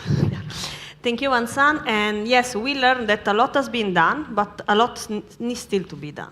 So, and this is really the right fora where we are here at the set plan to really discuss it, to really match the needs of the Commission with the Member States and vice versa. And also with ETIPS, with the Industry Research Center. And because I forgot before to say that, of course, the ETIP Forum is also supported by ERA. That here there is all the representatives. So we really match the industry and the research world in identifying R&I priorities. So now you are going to tell us what has been done in your draft NECP. Please, Miriam. Okay, first of all, thank you very much for inviting us, the Ministry of the Ecological Transition, to present the draft of the NECP. Yeah, green, the green. Okay. Yes, yes. Okay, here it is, the presentation. So I work in the Ministry for the Ecological Transition and Demographic Challenge in the part of energy, and my unit is in charge of the updating of the National Energy and Climate Plan. So I will try to explain a little bit what was the process to updating this NECP, and also some interesting insights and conclusions about this NECP and how we should link the research and innovation capacities with this National Energy and Climate Plan. So first of all, I think that here we have what we have done to make the National Energy and Climate Plan currently in force. That was sent to the Commission in 2020.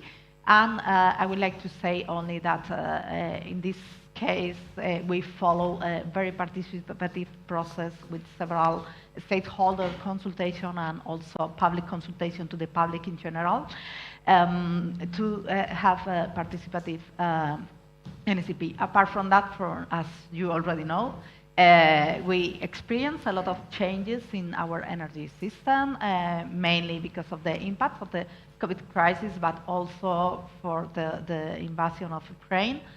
So we need to update all this impact, all the hypotheses and all the effects of the energy crisis that we have experienced in the last years.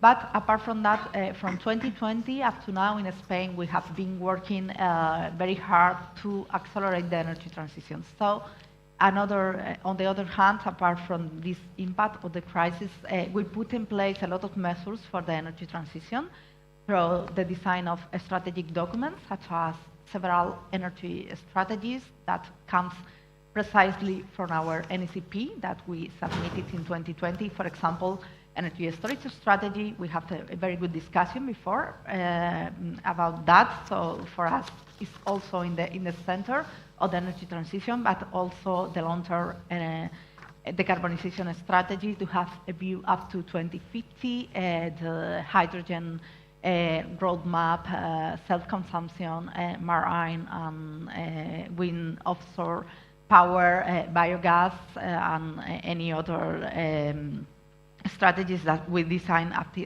to this moment, and also all the changes in the in the national regulations. So in this process, I would like to say that we also base our updating in public consultations and public participation by including a prior public consultation, a consultation of the draft, and also the involvement of several stakeholders, not only for the energy sector, but also from the civil society and other associations that are participating in our workshops. So, which are the new developments of the National Energy and Climate Plan? First of all, more ambitious objectives and results. And this is, of course, something that we introduced because, first of all, we accelerate the energy transition in the past 3 years, and also we try to comply with all the objectives of the European Commission that the other speaker mentioned before.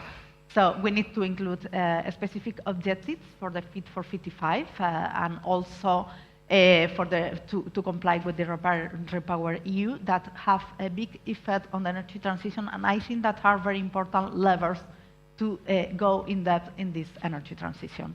Apart from that, of course, we have to review all the hypotheses that we included in the National Energy and Climate Plan. In 3 years, the energy system has changed quite a lot, and also the geopolitical situation and the energy policy, so we try to reflect that. We were based in the past National Energy and Climate Plans and in the updated draft in a robust methodology that I am going to explain later. We also include an update of existing measures and new measures. We were based on a participatory process, as I have mentioned before. And also, I think that this is something that is very, very important in the governance regulation, that is the need of including an assessment of the positive impact of the plan. Because with this, we have the opportunity to give a view of which are the advantages of introducing the energy transition. And of course, we try to monitor a little bit the measures and include the advancement that we have done until now. So I would like to say that we were based our scenario in several energy system models. We have a model for I'm not going to explain in depth that, but only to give a general overview. We have a specific model, a bottom-up model for all the energy system that is called Time Synergia, that was developed by the International Energy Agency, but also as we are facing a very, very big integration of the of renewables in the power system, we have specific models to analyze this. And of course, we also need, this is an integrated plan of climate and energy, so we introduce another model to calculate which are going to be the emissions in the future, including not only the energy sector, but also all the non-energy emissions related. And apart from this, we included two specific models. First of all, one DENU as input-output model for the socioeconomic impact, and also a model TM5FAST for the health impacts. I think that this is a very good example of how the academia and the innovation sector has contributed quite a lot to the National Energy and Climate Plan, because we need a robust methodology to have scenarios for the future. About the measures, I have explained that we include more measures, split some of the measures in two because we believe that now are more relevant, specifically these measures that are related with the integration of renewable energy, such as energy storage and demand response, for example, or the importance of hydrogen and biogas. So as a result of that, we have 78 measures in the plan designed in 2020, and we expanded and updated these measures up to 107 measures. But what is important here is the research, innovation, and competitive dimension of the plan, in which, of course, we also, in close collaboration with our Ministry of Science and Innovation, that is here represented by Ignacio, we also included more measures, more specific and with more importance in these dimensions. I think that my colleague is going to explain some of them, such as the complementary plans in energy and climate sectors, for example. But I would like to say also that in the framework of the Resilience and Recovery Plan, that was one, of course, of the things that we introduced in the updating plan. We designed PERTES, that is a collaboration between the private and the public sector, and try to be a lever of the energy transitions and the other transitions. So we included this instrument that is very important. And of course, another thing that is also important is to reinforce all the public sector and all the support to the research and innovation sector, and also the regulatory sandbox that or regulatory sandbox that is something that now is included, for example, in the Net Zero Industry Act, for example, and that we have one of them for the power sector, but also our ministries, our colleagues of the Ministry of Science and Innovation include this regulatory sandbox for the future. We believe that if we would like to accelerate the energy transition, we need to have these control spaces in which we can make an exception or determine regulation that could accelerate this energy transition. And to finish, I would like to speak a little bit about how the objectives evolve from the plan that is currently approved and our draft that is going to be modified, of course, up to June 2024. So for greenhouse gas emissions, in our old plan, we had a reduction of 23% compared to 1990 levels, and in this case, we include an objective of 32%. In terms of energy efficiency, of course, the objectives are more ambitious, coming from a 41.7% with respect to the reference scenario, up to a 44%. So in energy efficiency, we made more efforts. And also related to renewable energies, I would like to speak about the power sector that evolves from 74% to 21%. And in final energy consumption, we move from the 48% to 48%. And of course, to achieve this kind of results, we need more technology, more research and innovation in these technologies, and to fill all the gaps that we have in terms of energy cost and also in terms of energy evolution of the technologies to have better characteristics and a better integration of these renewable energies. As you can see here in the first column of this table, we have the current objectives that we included in the draft, and at the right hand you have the all objectives. So we have more wind power, up to 62 gigawatts, including, of course, offshore wind power, 3 gigawatts for us. In the case of Spain, the offshore wind power, I would like to say that needs a lot of research and innovation, because the characteristic of our coast need to count on floating offshore, for example. Solar PV evolves up to 76 gigawatts installed in 2030, and includes quite a lot cell consumption. This is something that has evolved very good in the last years.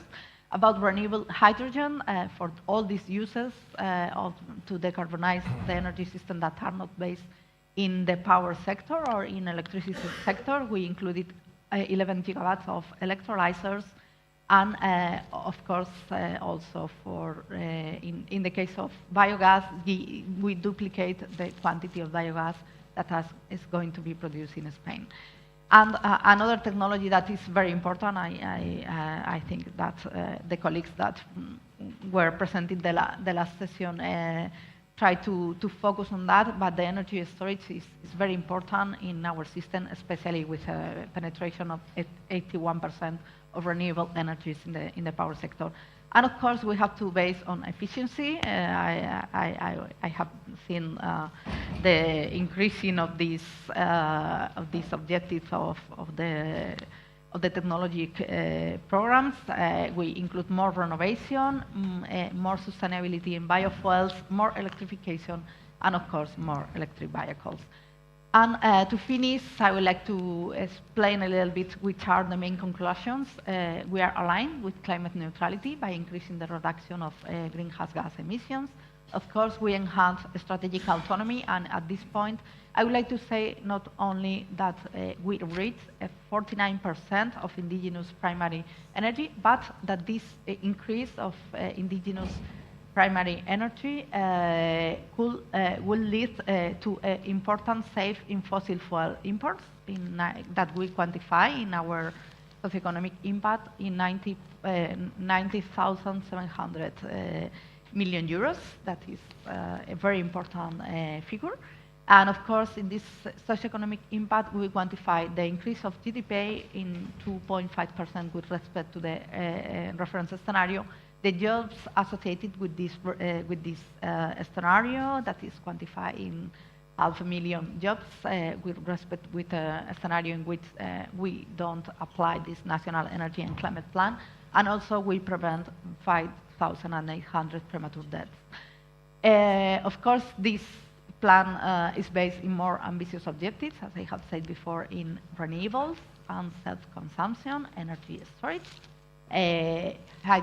renewable hydrogen, biogas, electrification, energy efficiency, and of course research, innovation, and competitiveness. And I would like to finish by saying that also we have this technological aspect of the renewable energies, but we also have to take into account another measures that are cross-cutting measures and include which are that this development of renewable energies, but also of grids has to be completely compatible with biodiversity, territory, and social development. Because if we don't count on the citizens and they are not involved in the energy transition is not going to happen. So in this case, we take into account energy poverty, just transition, the adaptation of climate change by our national plan, the environmental assessment on the National Energy and Climate Plan, but also another cross-cutting policies such as gender perspective. So thank you very much.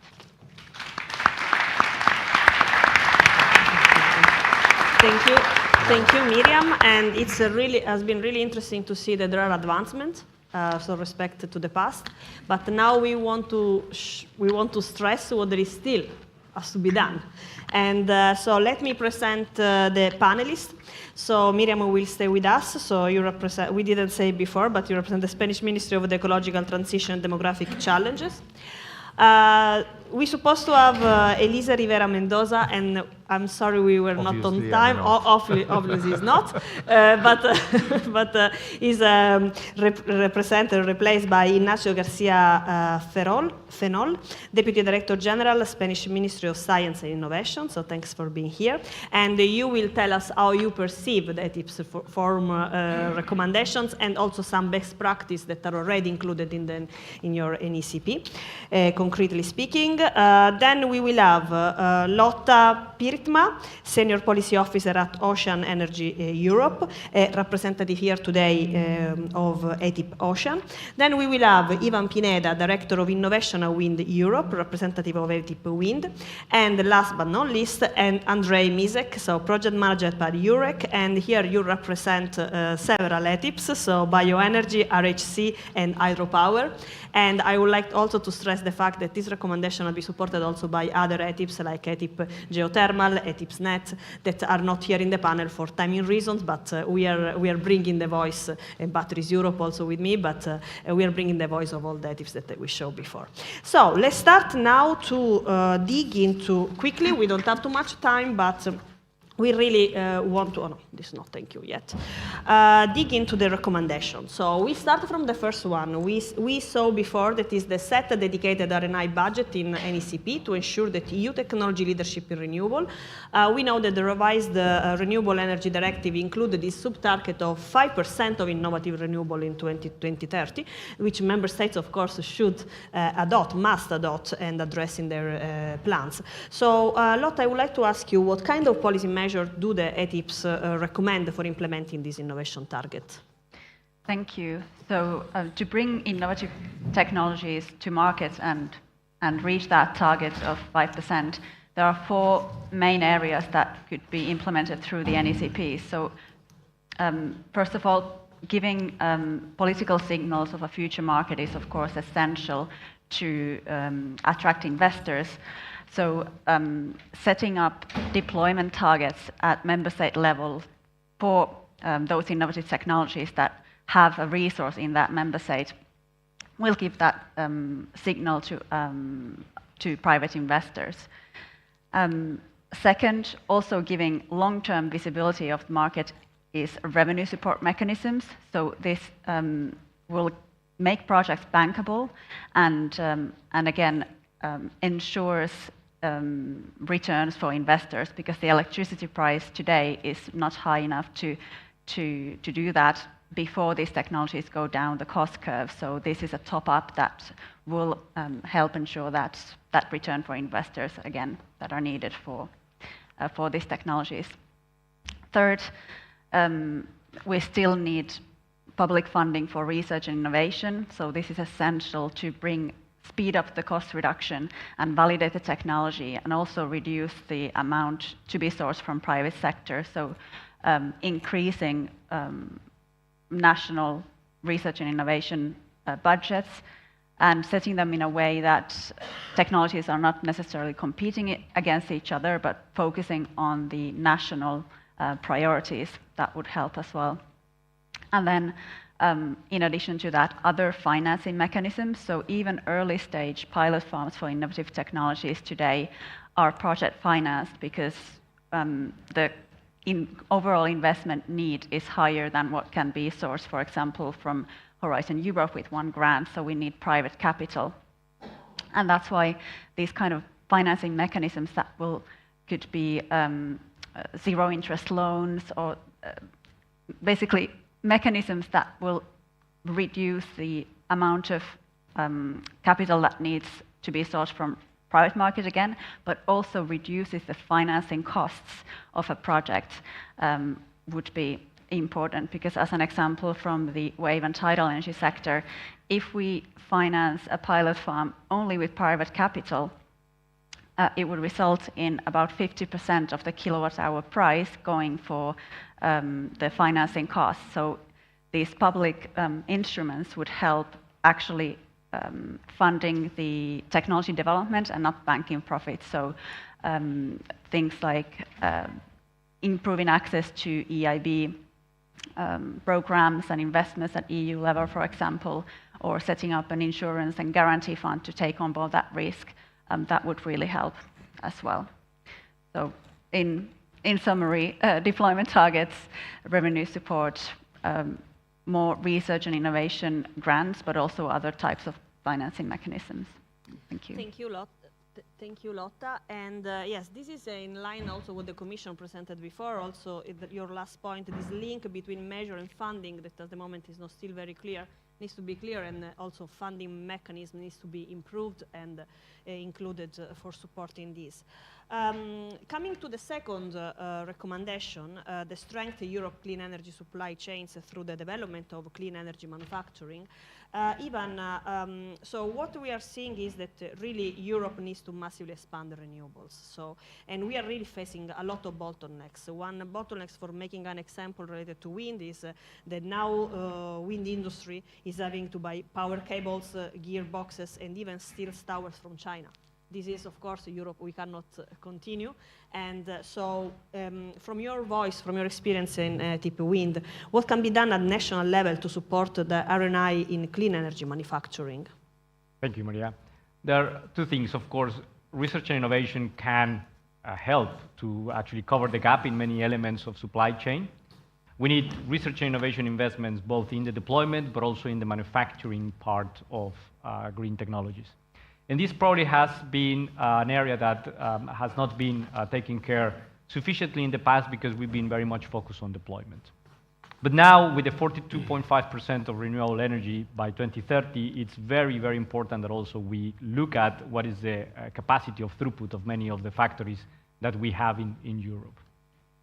Specifically, what we are looking at is that the member states help us to articulate, as you clearly said, what are the policies that they will take on technology by technology in R&I?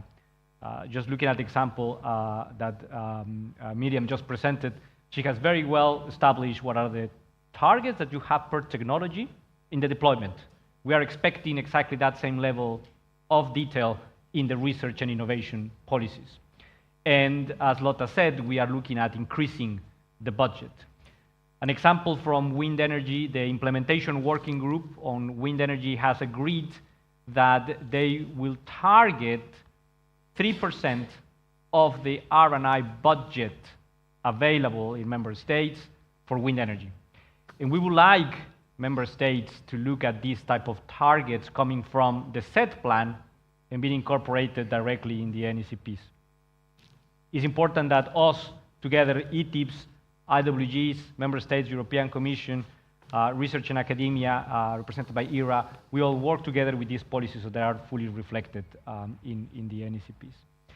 We are going to launch the Strategic Research and Innovation Agenda for Wind now in the month of December, and we have estimated that wind energy alone in the next 3 years will require 1.8 billion euros of research and innovation investments in public investment. That is in addition to the another 1.4 billion euros that normally private investors in the industry have put forward in previous years.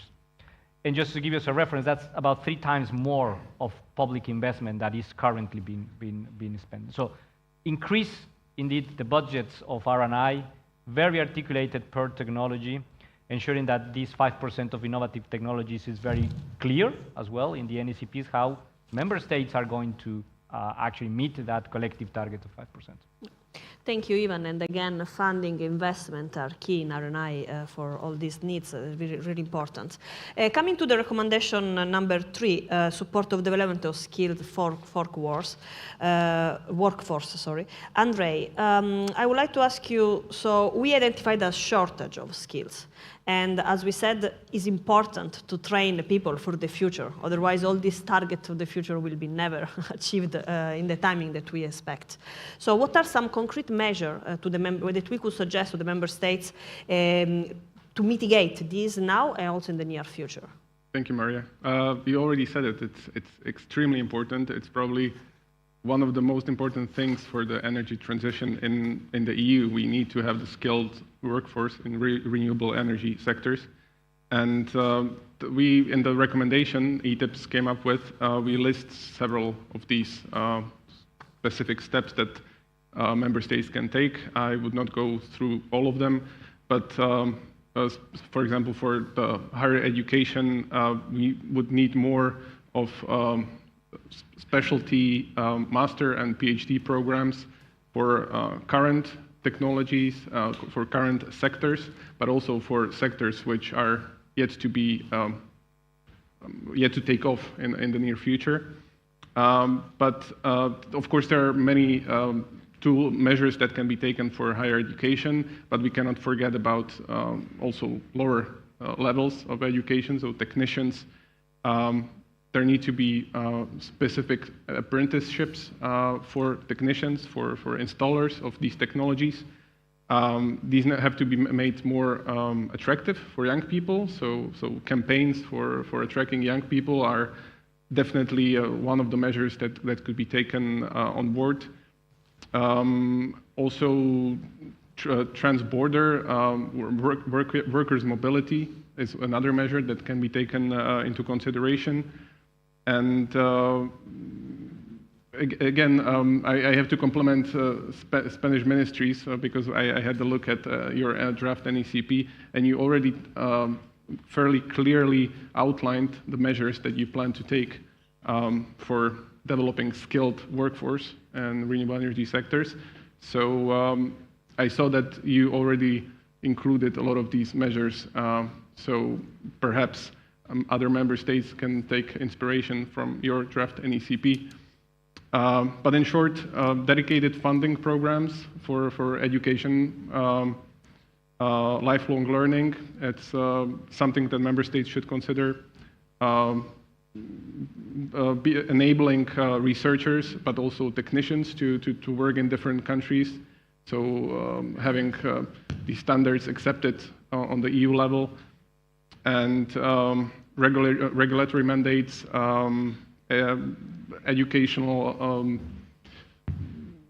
tools. There is a long list, so I really urge you to have a look at our recommendation, and for other member states to have a look at your draft NECP, because we really saw some very nice and very detailed measures for other member states to take inspiration from.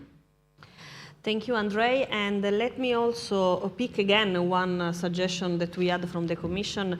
We needed really to follow also the skills, the partnership on skills. There is the one on the renewable that is coming. There is the one that will be launched, I think, on 14th of December about digitalization in energy, part of the Pact for Skills. These are really important to be followed together with the Energy, DG Growth, DG Emplo, because this can really give a boost to this measure that we are proposing. Now I come back to you, Lotta, for the recommendation number 4, the simplifying permitting processes to accelerate deployment and cost reduction. So we really need to have efficient permitting process, because this will be really instrumental in boosting market. So what are some concrete measures that we could propose to member states? Thank you. So permitting indeed can be a really burdensome and long process, and some renewable energy process can take up to even 10 years to get permitting, which is a completely too long a time for project developers to actually continue perhaps even developing that project. So the Renewable Energy Directive already proposes good measures, and ET fully support the implementation of these measures through the NECP. So a few main key aspects there are setting up one-stop shops that would coordinate the whole permitting process, for example, for a specific technology. And this would help the applicants of that permitting to get information more easily, but also to interact with the permitting authorities, and not, for example, having to submit a 50-page application to 10 different agencies, which is a story that we've heard from our ocean energy sector in the past. And then, of course, related to this would be to digitalize these permitting processes, which again would enable an easier access for both the regulatory authorities, but also for the applicants to access the application and to communicate. And then an important key aspect is, of course, reducing the permitting time frame to what is 1 to 2 years in the directive now, and that would be a huge improvement from the current even 10 years, as I mentioned. But this, of course, requires sufficient resources, skills, and staff for the permitting authorities, so that they have the capacity to process that increasing number of applications within that short of time frame. And then another point, just to finish, would be the specific go-to area, so something where the permitting process could be facilitated for projects, so for specific renewables. So that's another thing that could be included. Thank you. Thank you, Lotta. Coming to the recommendation number 5 related to the grids, so we can again come back with you, Ivan, on this. So I work in my last 4 years around grids, so we saw substantial underinvestment in our electricity grids. Just let's think that 40% of the European distribution grids is at least 40 years old. So we really need double investment, really need to do something. And also we need also to focus on the sector coupling, on the integration with the renewables. And this is why also I want to ask you, Ivan, also as a representative of one of the renewables, what the member states could do for address grid planning and making this more efficient in the future. Well, grids is the new permitting, huh? This is going to be exactly the constraint, the bottleneck that we all share. By the way, grids is what all connect us. No pun intended, but this is important for demand, for supply, and for running a system that actually is going to be very effective. I think we're out of time, so the most important measure... we have from the previous session some minutes. The most important measure that we recommend to member states is to allow for anticipatory investments in the grids. And the electricity market reform now has very good language, has been negotiated to allow our colleagues in the distribution system operators and transmission system operators to go a little bit beyond to just only build what is absolutely needed. And we hear over and over again, it's because we don't want to oversize the assets, because it's not efficient for consumers. But if we do not allow these anticipatory investments to foresee what is coming in the future, then we will go into this cycle of not being able to catch up with investments. Exactly. So we have issues of delayed grids. In Spain, 100 gigawatts of renewables waiting for being connected. In Romania, on the other extreme, 50 gigawatts of renewables to be connected. So this is a problem across the entire continent that needs to be addressed. And we think is anticipatory investment for expanding the grid, but also to improve the optimization of the current assets. We are underutilizing the grid. And I'm coming back to the first point that you asked me, manufacturing. We need to invest in the manufacturing capabilities and capacities of those suppliers that will build the grid. Cables. We have only 1,900 kilometers of capacity, of manufacturing capacity in Europe. We need 3,200 kilometers of grids. We need to increase the amount of transformers, substations, and many other equipment that actually needs to be manufactured in Europe. And R&I has an element of improving the throughput of those factories so that we can actually supply the demand that is needed for grids. Thank you, Ivan. And so all these are good suggestions to continue to improve. Let's come to the last recommendation. I asked Andrei to be brief, but this really another important one is about common European energy data space. We are seeing that none of the draft of the national energy climate plans mention this. So they mention platform, they mention apps, but not directly any concrete measure. So Andrei, could you just tell us what EDIPS recommend on this sense? Yes, thank you, Maria.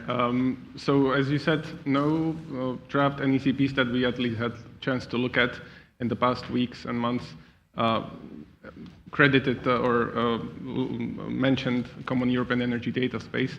It's true, though, that several countries used alternative words for something similar. So I can think about Denmark. They used the word data hubs. For example, Spain used, I think, word platforms for data access, which is already very positive. I see silver lining there, that you already acknowledge the need for data sharing and data access. This is absolutely crucial for engineers and researchers for operation and maintenance of renewable energy assets. So once they have the data, they can figure out how to make the technologies themselves cheaper, more efficient. Of course, it's very sensitive. Data as such are very sensitive, and different in the renewable energy sectors have different feeling about sharing their data. So, for example, PV industry will tell you something else about aggregated data, what they would like to allow to third parties as compared to, for example, heat pump manufacturers. So this is something that needs really sector-by-sector approach, and there needs to be agreement within each of these sectors for what they deem as applicable or allowable for aggregating data and sharing of this data. One interesting thing from the draft NECPs, I think it was Lithuania, they have very interesting measure about open data access to large energy companies. And we believe that this is something that could be rolled out at more European level. Maybe European Commission can play a role in that. Because, as I said, this is one other crucial element for successful energy transition in the EU. And it seems like member states don't have issue with sharing data on EU-wide platform. So as mentioning by name the common European energy data space is definitely something that should be considered, and member states could in this way show their ambition in sharing data. Yeah, thank you, Andrei. So now we need to close, but for us it's extremely interesting to have your statement about from Spain, from national level. What is your perspective? How you perceived our recommendation and what has been already done in Spain? We don't have too much time. We can continue to discuss this offline, but I really would like to give you the minutes of 1 minute of final statement that is really important for us to continue the discussion.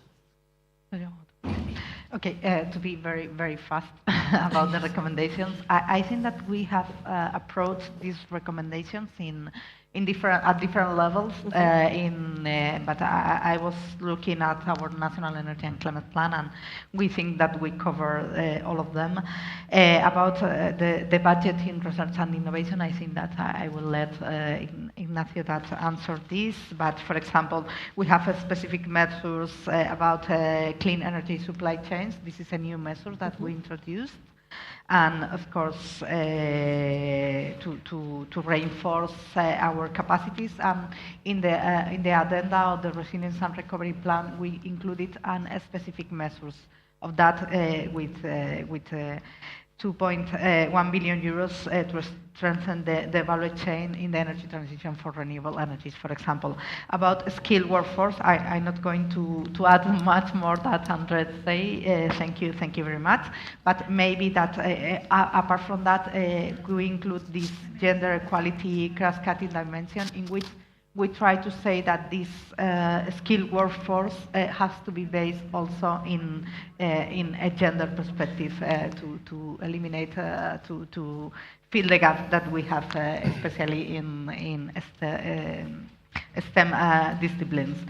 About simplify permitting processes, I would like to say that we put in our regulation these go-to areas, in the case of Spain, especially for wind power and PV, and accelerate the deployment and optimization of the European grid. I would like to say that our planification of the transport grid has included our past national energy and climate plan, but I would like to also say that we need to make this extension of the energy grid compatible with biodiversity and the protection of ecosystem. This is very important.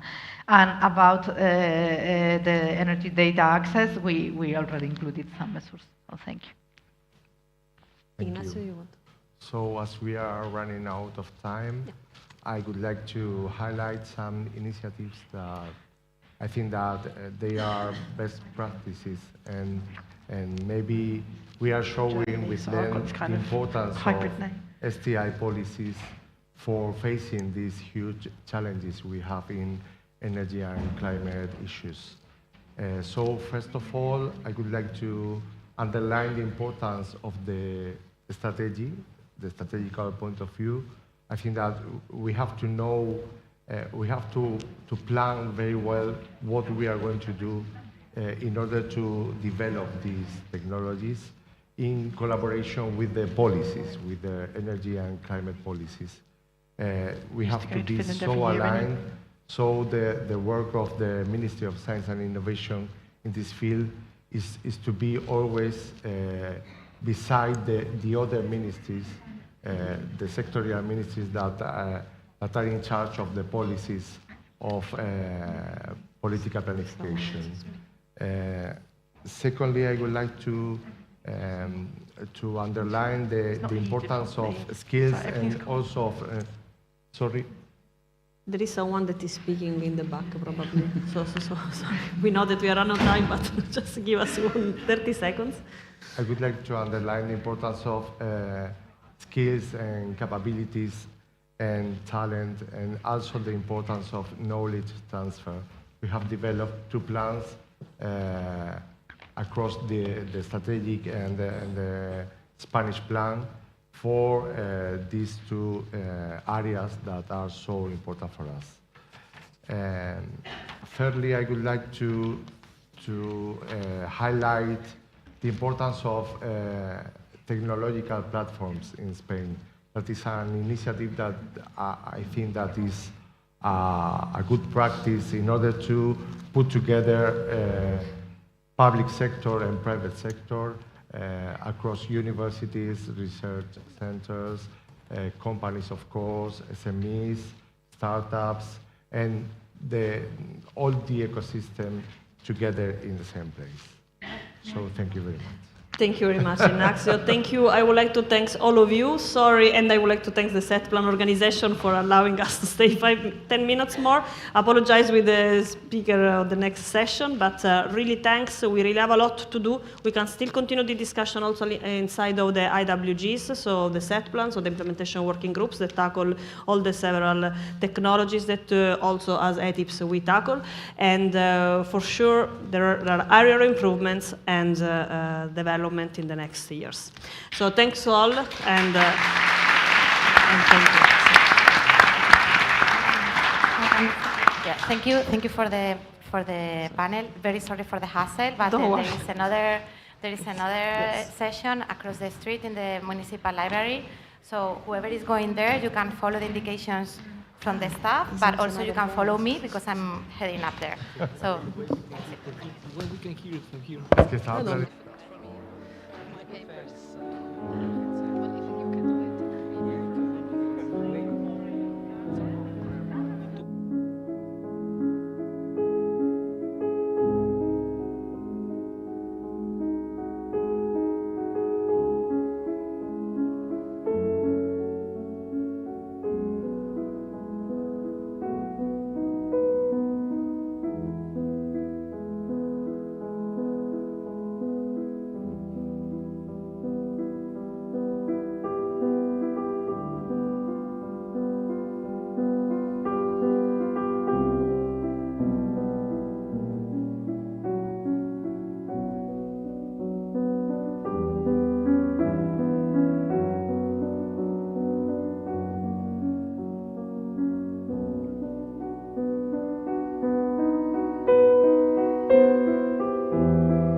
Okay.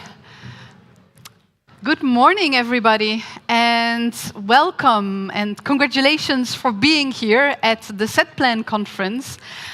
In this session, we're going to dive into the exciting topic of empowering communities, citizens' engagement practices in the clean energy transition. My name is Rosalinde van der Vlies. I'm your moderator for today, and I'll make sure that you get a very interesting session and you will be out of here in time for lunch.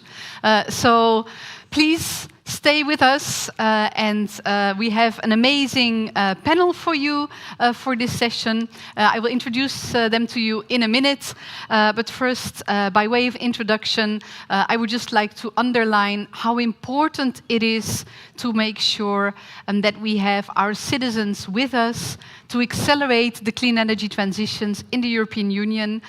We need our citizens for changing behavior, also for support, for buy-in to the innovative solutions that are being made available through all our innovative technological developments that we are fostering together through the SETPlan. And I do believe that the SETPlan is still a very unique instrument, bringing together national governments, local communities, also industry, academia, and of course the European government.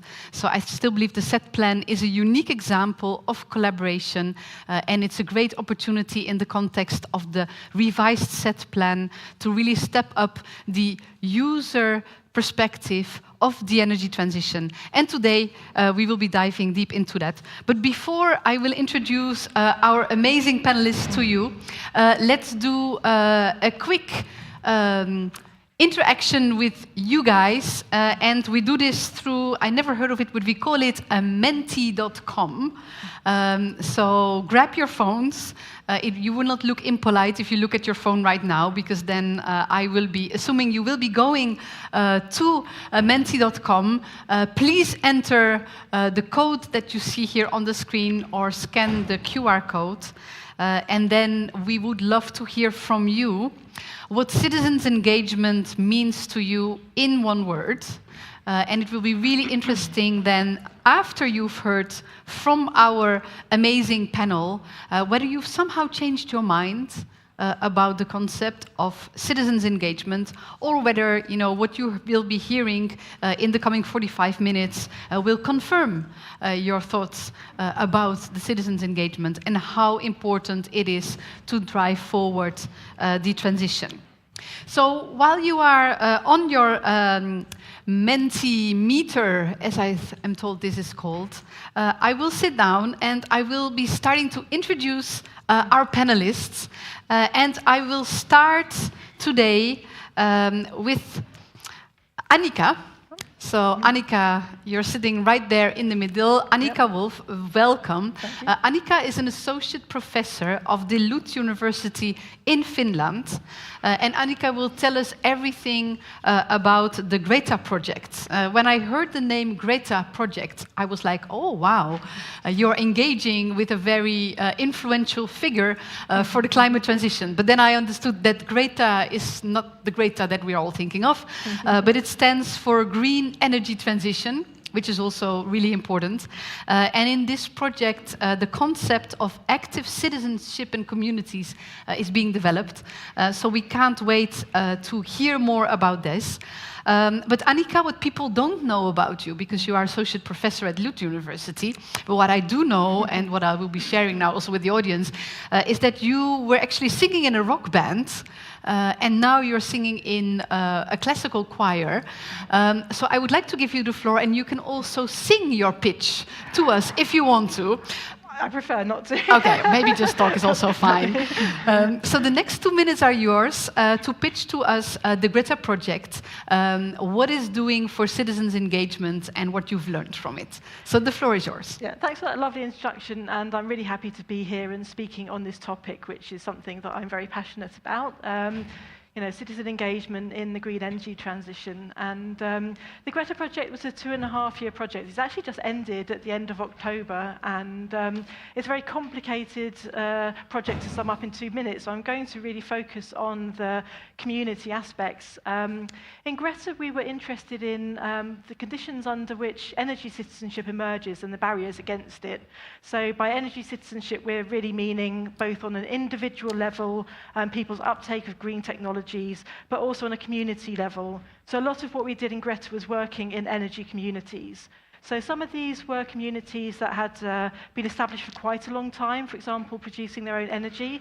And there were some which were really just getting started, trying to think how we can work together and create new energy efficient processes for the future and become greener in the near future and the far future. So in the activities that we did with these energy communities, we created a number of very important tools and instruments that helped them to reflect on where they are now and where they wanted to be. So because I only have a couple of minutes, I'm going to go very quickly through these, but one of them was the community transition pathway. Obviously, this was related to what they were actively engaged in, but also thinking how they could improve for the future. So setting their own goals. And then we had, alongside that, we had the community level indicators, and that was about asking communities what's important to them to measure their success against. And I think putting that into the hands of communities to define was a very important part of the project. And then I think the final one I want to mention is the formalization of this into energy citizenship contracts, which is a specialization of the climate city contracts that we already heard about a bit earlier. And that's establishing roles and responsibilities to ensure that it's not just a project in the near term where we work with the communities, but then the tools empower communities to work together into the future to be able to achieve their goals. And I think we learned a lot of very important things about the differences between communities, but I won't go into that, but I think that we established that that kind of close cooperation was very important. Great, thank you so much, Annika. And I think, you touched upon some very important issues, like citizens setting their own goals. I think this is really, something very good because, of course, as a local community, you can impose goals on the citizens, but if they're asked to set their own goals, I can imagine that that really helps in the buy-in. And I also liked the concept of the energy citizen contract. I think that's also really good because that also, goes a bit into the accountability aspect. So I think Greta sounds really great, and we will have an opportunity to learn more about it. But I would like to move now first to our second speaker, and in the meantime, we see the responses coming in from you guys, which we will revisit after we have heard from our second speaker. So it's my big pleasure to present to you Antonis Papanikolaou. Name, right? Yes, thank you. I got that right. I was practicing the whole morning in front of the mirror, so I'm happy that that worked out. So you're the head of the R&I division of the Hypertech Energy Labs. And it's great to have you with us here today. I understand that you are an engineer by training and by design, but that you are now slowly moving into social sciences, realizing that, for being able to deliver the technology and get it to the market and used, you also need the societal dimension there. And you will tell us something about the ACCEPT project. And I think the ACCEPT is a wonderful acronym. Maybe you can start explaining what it means. But of course, it already gives a very good indication of what the objective of this project is. So the next 2 minutes are yours. Please. Thank you very much, Rosalind. So, my name is Antonis. I'm the coordinator of the ACCEPT project, which is a Horizon 2020 project. So, it has a strong technology perspective, but it also has a social science perspective. Now, ACCEPT, well, the first 3 letters stand for active communities and citizens. And that's exactly what we're trying to achieve there. So the end goal is actually to engage citizens and communities either as a community per se or as a tool that represents citizens. Right, to engage these entities in the energy transition. And on the technology side, the technology perspective, what we do is we use digital twins. So Talking about technology, we're looking at demand response. So a lot of digitalization involved there, trying to understand, trying to measure rather energy and how people use energy in their homes, because we're talking about a residential setting in this case. And on the other hand, also trying several different angles on how we can affect these energy patterns. So both from a behavioral perspective, but also from a pure technical perspective. So automation, would automation deliver something in this case? So we have 4 living labs that we're working with in this project. So there's one here in Spain, there's one in Switzerland, there's one in Greece, and the last one is in the Netherlands. And in close collaboration with the people there and the representatives of these living labs and the people themselves, we're trying to understand how best to deploy, first of all, how to adapt technologies so that they are acceptable, and second of all, how to deploy and how to utilize technologies, digital technologies in that setting in order to make the demand more flexible. And in that way, that demand can actually help in the energy transition by facilitating renewable penetration and so on. Needless to say that most of these communes already have renewables installed, either individually, so we have individual prosumers with rooftop PVs, but we also have communities that have large PV plants, even biomass heating systems and so on, so we're dealing with a variety of technologies. But at the end of the day, our goal is residential demand response, and how can we make this happen? Really inspiring as well, the ACCEPT project, and thank you also for explaining that this stands for Active Communities and Citizens, and you mentioned the living labs, and I think it's really important indeed to look into, how can we best deploy solutions on the ground, meeting the needs of the citizens. So that's really wonderful. Let's take a second now to look into what our nice audience has said about citizens' engagement. And we see, a lot of different ideas about what the citizens' engagement should actually deliver.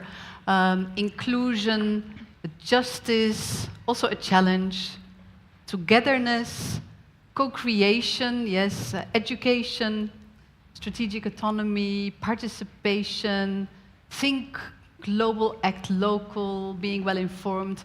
I think there are many different aspects here, but I do think that it is very important that we get a common understanding and also that we can really replicate successful models of citizens' engagement to accelerate the clean energy transition. So thank you very much for this one.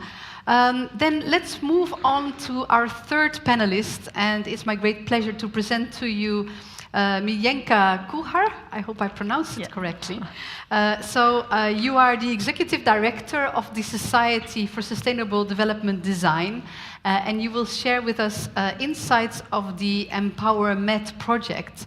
But before I give you the floor, I want to share with you, with the audience rather, a very interesting fact that I'm not sure many people know about you.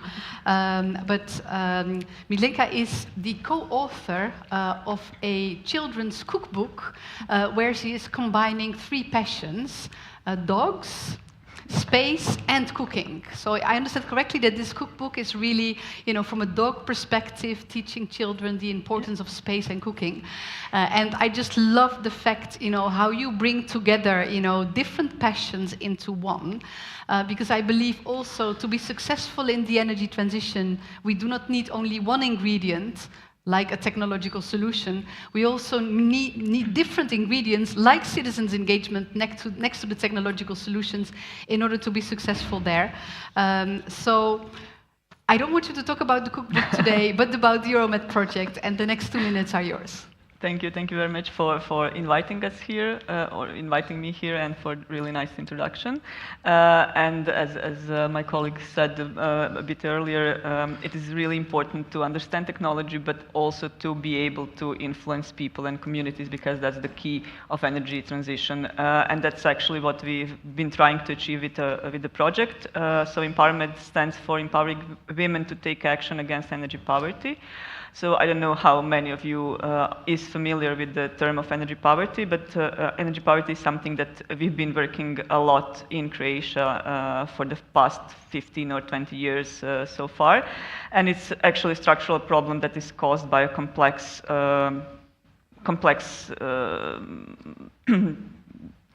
complexity of energy prices, indecent housing, fossil fuel dependency, and also it tackles upon the structural inequalities related to age, gender, and ethnicity. So this project that we have been working on for past 4 years, and it also ended this year at the end of August, it focuses on empowering vulnerable communities and improving their health conditions in the coastal area of Mediterranean countries. So actually one of the pilot sites was also here in Barcelona. Our colleagues from Engineers Without the Borders were the project partners in Barcelona, and the specific focus of our project was women living in the situation of energy poverty. And the idea was actually to try to empower them by helping them to implement some practical solutions, and we managed to empower over 10,000 people through the project. And one of the ways we did that was map the situation in this 5 EU pilot sites and Albania that is not EU member state, and we managed to collect different data on energy poverty and situation that the communities and vulnerable communities especially are living in. And then based on the data, we made specific measures to try to help them and to empower them in order to be able to help themselves better. And then we also try to create some policy solutions and promote this issue towards decision makers, and we try to explain to them why it is really important to not only implement technological solutions, but also to try to create like this kind of knowledge hubs, try to enable people to participate more in energy transition and try to empower them by sharing the knowledge and just like teaching them how to be their own advocates in a way. Excellent. Thank you so much. I mean, I really liked how you kept saying, you know, that we need to empower the people, in particular the ones that are faced with energy poverty. And there, I think, indeed, you know, creating knowledge and sharing the knowledge is extremely important there. So thank you so much for sharing this about the Euromed project. And again, we will have more time to dive a bit deeper in our subsequent discussions also with our audience. But before we do that, it's my pleasure to introduce Jean-Patrick Masson. You are the Vice President of Dijon Métropole and the Deputy Mayor of Dijon. And I would like to congratulate Dijon because you are one of the 100 cities in the European Union that has expressed the ambition to be climate neutral already by 2030. And I have to say that Barcelona, where we are here today, is also part of these 100 European cities. And as being part of, you know, these 100 cities, you have committed to develop a climate city contract in co-creation with the local communities. And I think this is really a very, very important step because that's also an opportunity to engage with the local communities on what needs to be done in the particular city to reach the climate neutrality as fast as possible. But you will be sharing with us today the experiences of what Dijon has already been doing. And I understand that after the municipal elections in 2020, you already started to ask the citizens of Dijon for concrete solutions. And it turned out that actually many of the ideas that the citizens had were already implemented by the local authorities. So I think that also shows how important it is to engage with the local communities because there may be things going on already that people are simply not aware of. So I think this constant interaction between the local authorities and the citizens, I think, will be very, very important. And I understand now that you're working on a new governance model for Dijon, also to engage with the local communities. So I'll give you 2 minutes to tell us more about that. Okay. Dijon is an historic city located in Burgundy region of France, famous for its mustard and its fine wines. The city is a hub of gastronomy with cultural and architectural heritage. The population of the metropolitan area is around 260,000. The ecological transition has been a priority for Dijon for several years. Since 2020, Dijon has been taking part in the Response project, is one of the 2 lighthouse cities with Turku in Finland. Response is a 5 years 2020 project start in October 2020. In this project, Dijon is creating a demonstrator for energy production and energy efficiency in a low-carbon neighborhood named Fontaine-Douche. With Response, we have to learn the true meaning of multi-stakeholder engagement. With its 54 partners at European level and 19 partners at local level, and the involvement of the local residents, we are to reinvent our practices. Dijon is now convinced that transition needs to be built with local partners, citizens, and European level. Following on from this, Dijon Metropole has been selected for its pilot city project to massively scale up local projects such as Response, as well as tackling the objectives of the climate plan and the climate city contract. To achieve a greater efficiency and accelerate its action, Dijon Metropole has chosen to bring together all the stakeholders in the area, both public and private. Excellent. Thank you so much. Thank you. So we've learned now something about 4 EU-funded projects that all, in one way or another, touch upon good practices on citizens' engagement.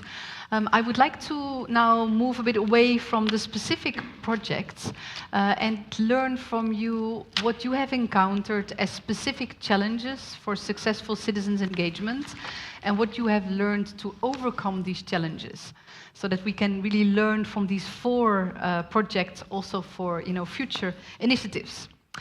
So who would like to start with this question? I have the same question for all 4 of you, but maybe there's somebody who would like to start. I don't mind. Okay, ladies first. Okay. Ladies first, absolutely. So I guess the question is these main challenges and how to overcome them. And I would say that, in Greta, we were kind of also doing this survey with 10,000 people and trying to understand, what are the main barriers. And we found out there's such a huge diversity of needs of people. So whilst it's important to engage citizens, you have to understand and overcome some of the barriers. And some of them, I think, some of the problems we found, they're not really at an individual level, they're actually systemic. So, these are things that can only be solved at a community level. For example, lack of resources and infrastructure to participate in green actions. And then, these are blockers to even talking about these things. And then also general things like lack of interest and, I think, lack of trust in the information that's being provided. So essentially, we clustered this data that we got, and we found there were basically 8 key types, and 60% of people were really interested to participate in some way, so you've kind of got their attention, but many of them even had barriers, which meant that they wouldn't be able to really do anything. And I think this goes back to what you were talking about the just transition and sort of the fact that many people are marginalized as well. So I think that I wouldn't say that we solved these problems of how to overcome them, but we certainly realized that strategizing on how to involve people at more than, if we're talking Greta in the energy communities, they're all very active and engaged anyway, but the question is then how to get more people involved, and there's a lot of challenges still to overcome, I would say. Okay, but you mentioned basically that you have this diversity of needs. Yeah. I can imagine that, the citizens, they basically need to feel that there's something in it for them. Did you find any ways of somehow addressing these different needs to mobilize them? I think that was really interesting that the results from our survey didn't necessarily find that, some people were motivated in that way, but a vast majority do believe that the green transition is important. A lot of people are trying to do actions within their daily lives that they can do, but maybe are frustrated because they're constrained in some way by financial situation, by the fact that they live in shared buildings, so they can't have autonomy over their home, lack of infrastructure for electric vehicles. So, I mean, there's lots of things that are, they feel powerless and beyond their control that are affecting their ability to participate. Okay, that's really interesting. Thank you for that. So now we go to Antonis. So I was a bit inspired by a message I saw on this poll. It said to make CET successful, educate people and make them aware. And this is if you like, the first challenge that we find, especially when you're trying to address the population at large, and not necessarily people who are somehow already inclined toward the energy transition, who are aware of these issues, and so on. So for me, awareness is key.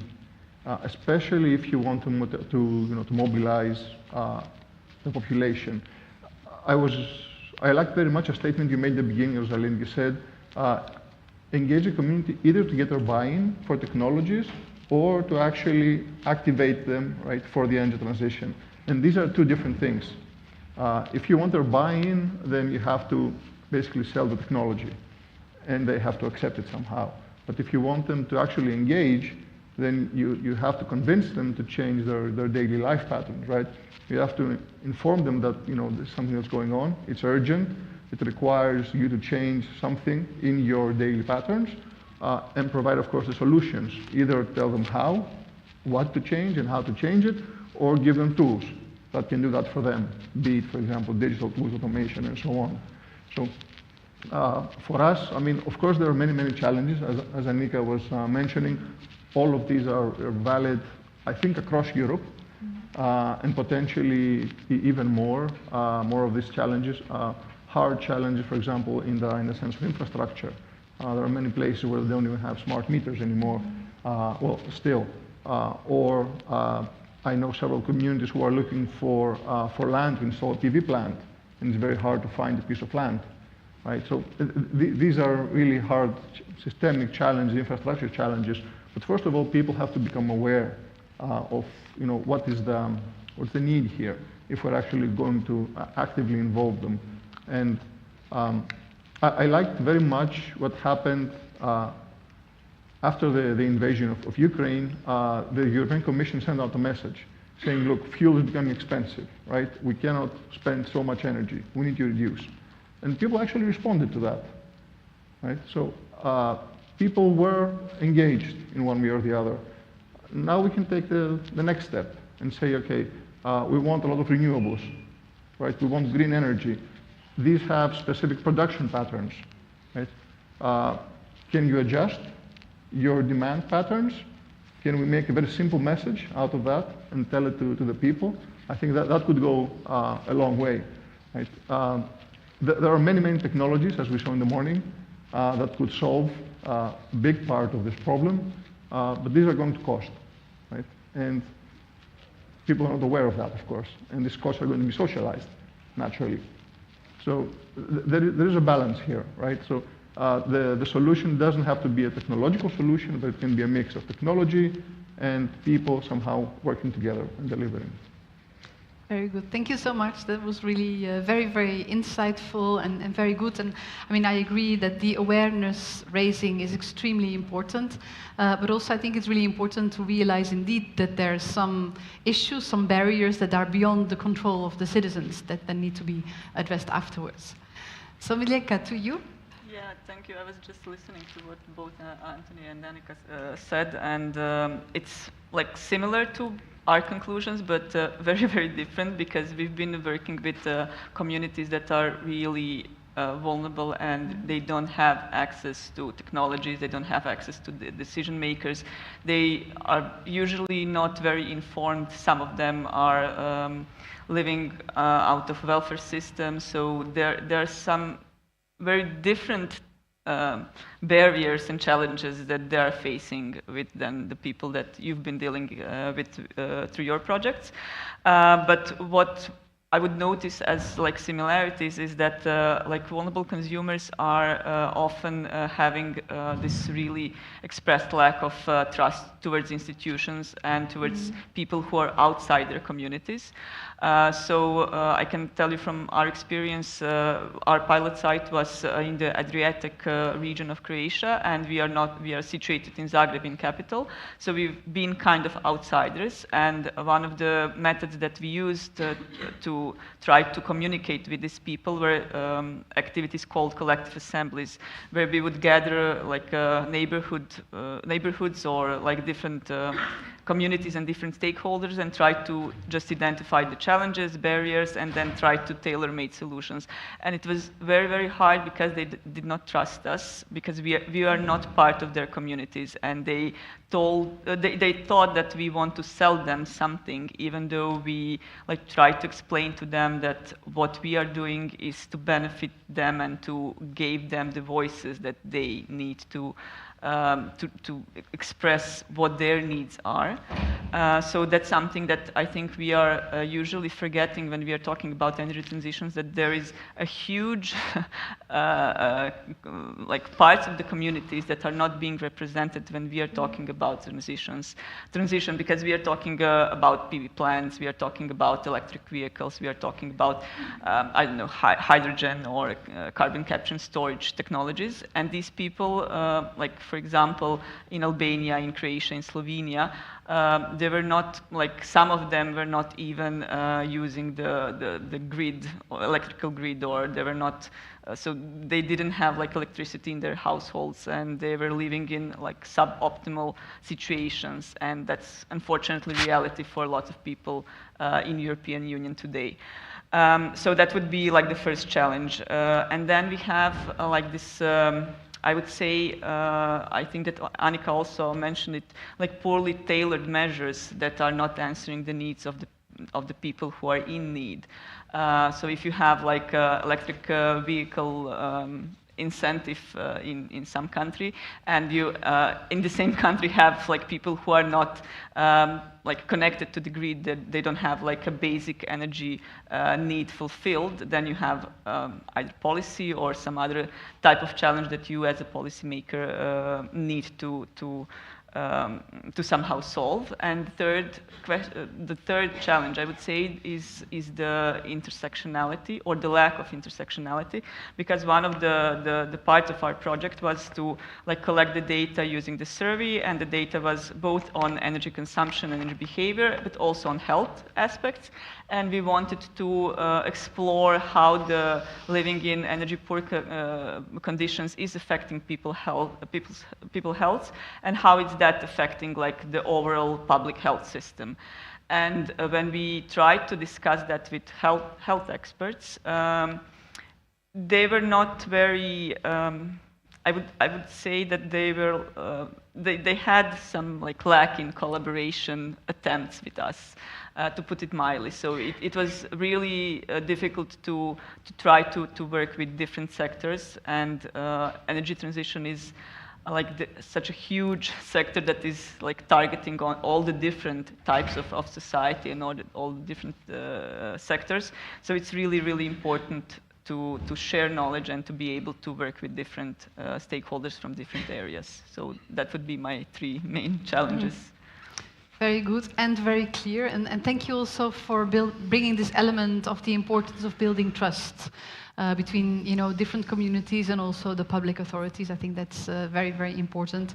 And yes, the intersectionality is very, very important. It brings me back again to your dogs and space and foods. I think it's very good to build bridges between different sectors, but then of course applied to the energy transition here. Yeah. So I'm moving now to you, Jean-Patrick. Yes. Climate transition will not be achieved without the citizens.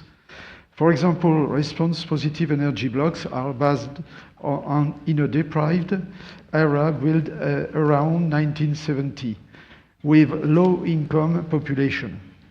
1,400 inhabitants and users are impacted by the project. 30% of them live below the poverty line.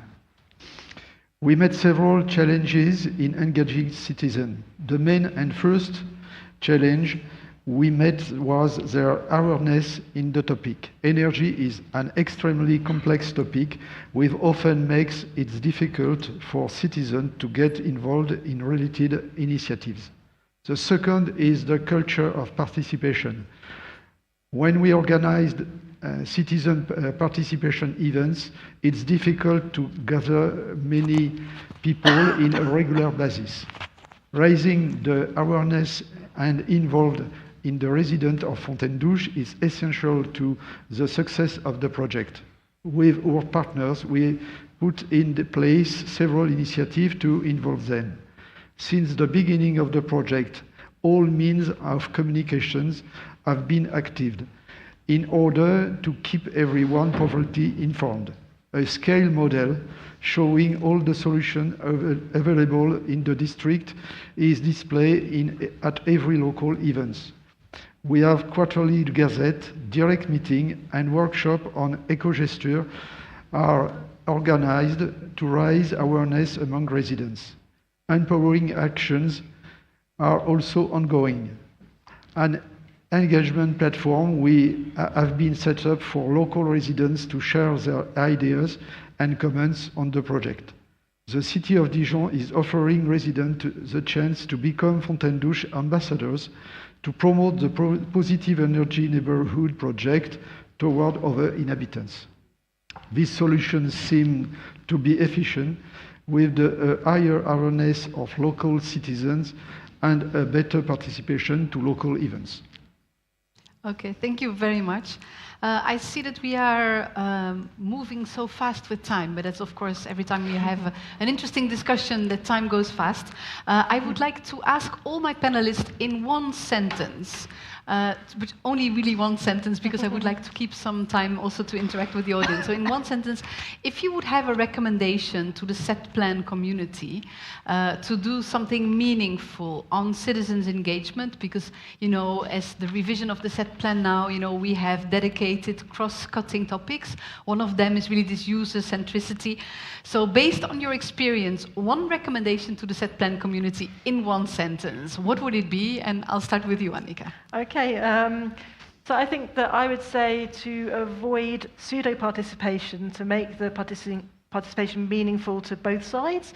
And I also want to refer a bit to what Miljenko was saying, because I wanted to also bring in the importance of engaging marginalized communities, but in equitable and fair ways that don't give extra burden to them. Thank you for that. And don't steal the line of Miljenko here. I don't think it was her line. Andres, I go to you. So one recommendation to the set plan community.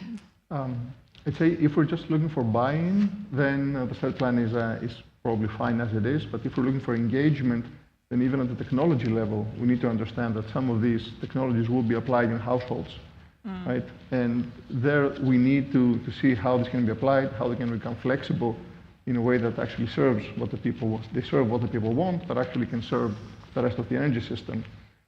So if you like, embedding flexibility in an easy way in many of these technologies, see heat pumps, right? Right now they're monolithic blocks.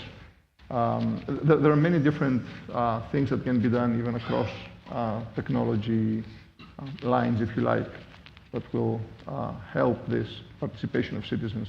It will give them the tools to be able to participate. Excellent. Thank you very much. I agree with both of them, and I would just add on with the recommendation on cooperation of different actors.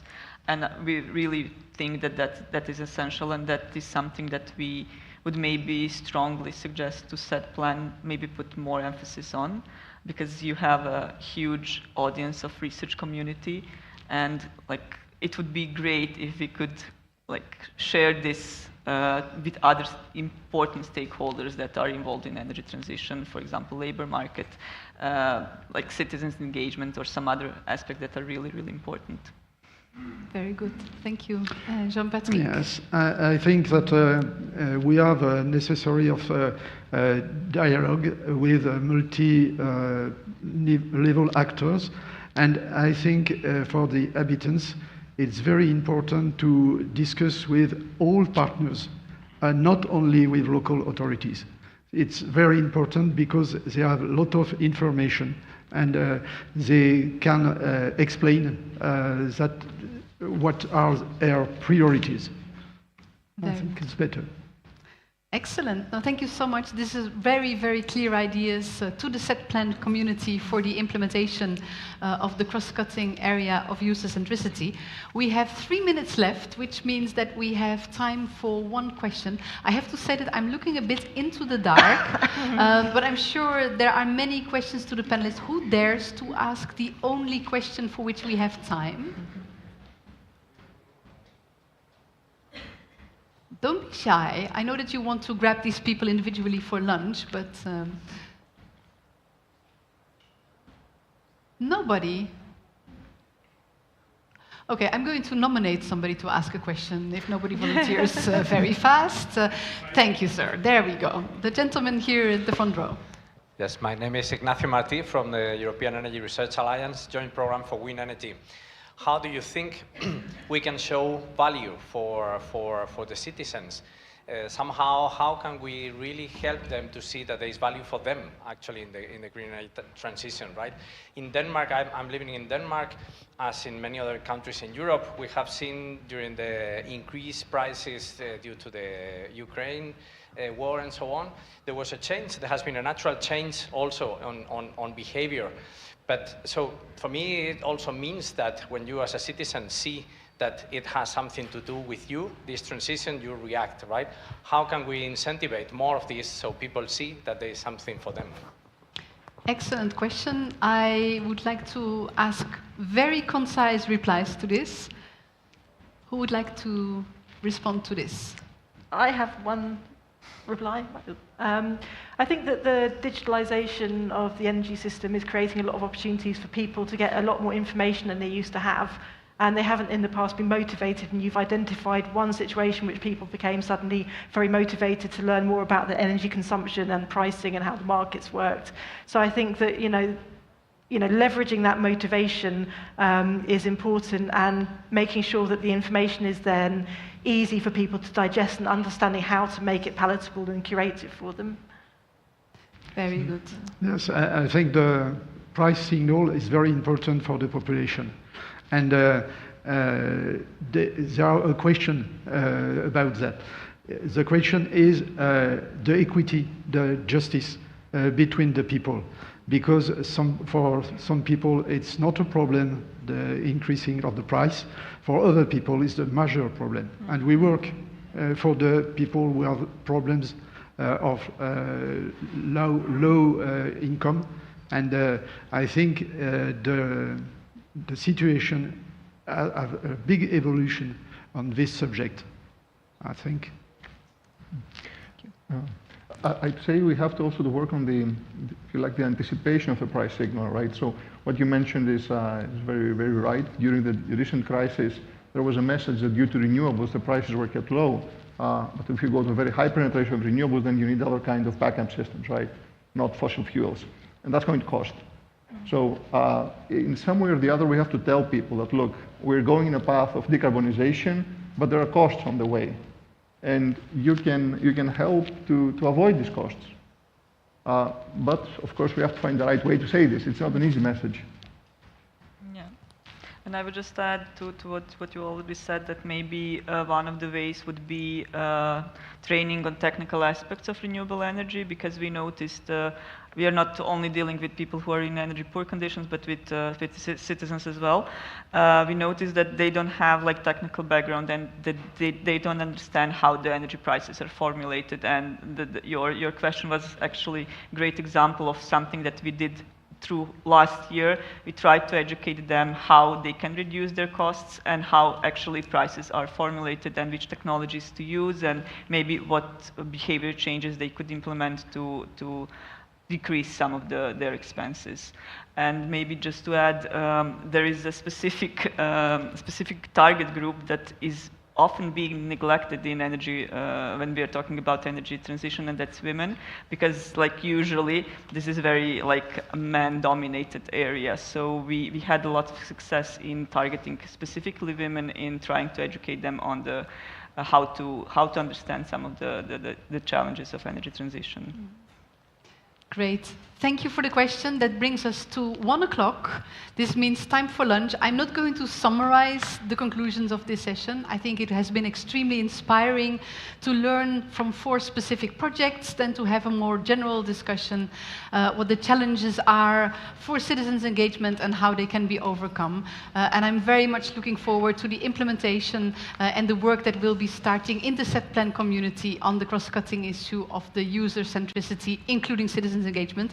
So please, a warm applause for our panelists and bon appétit.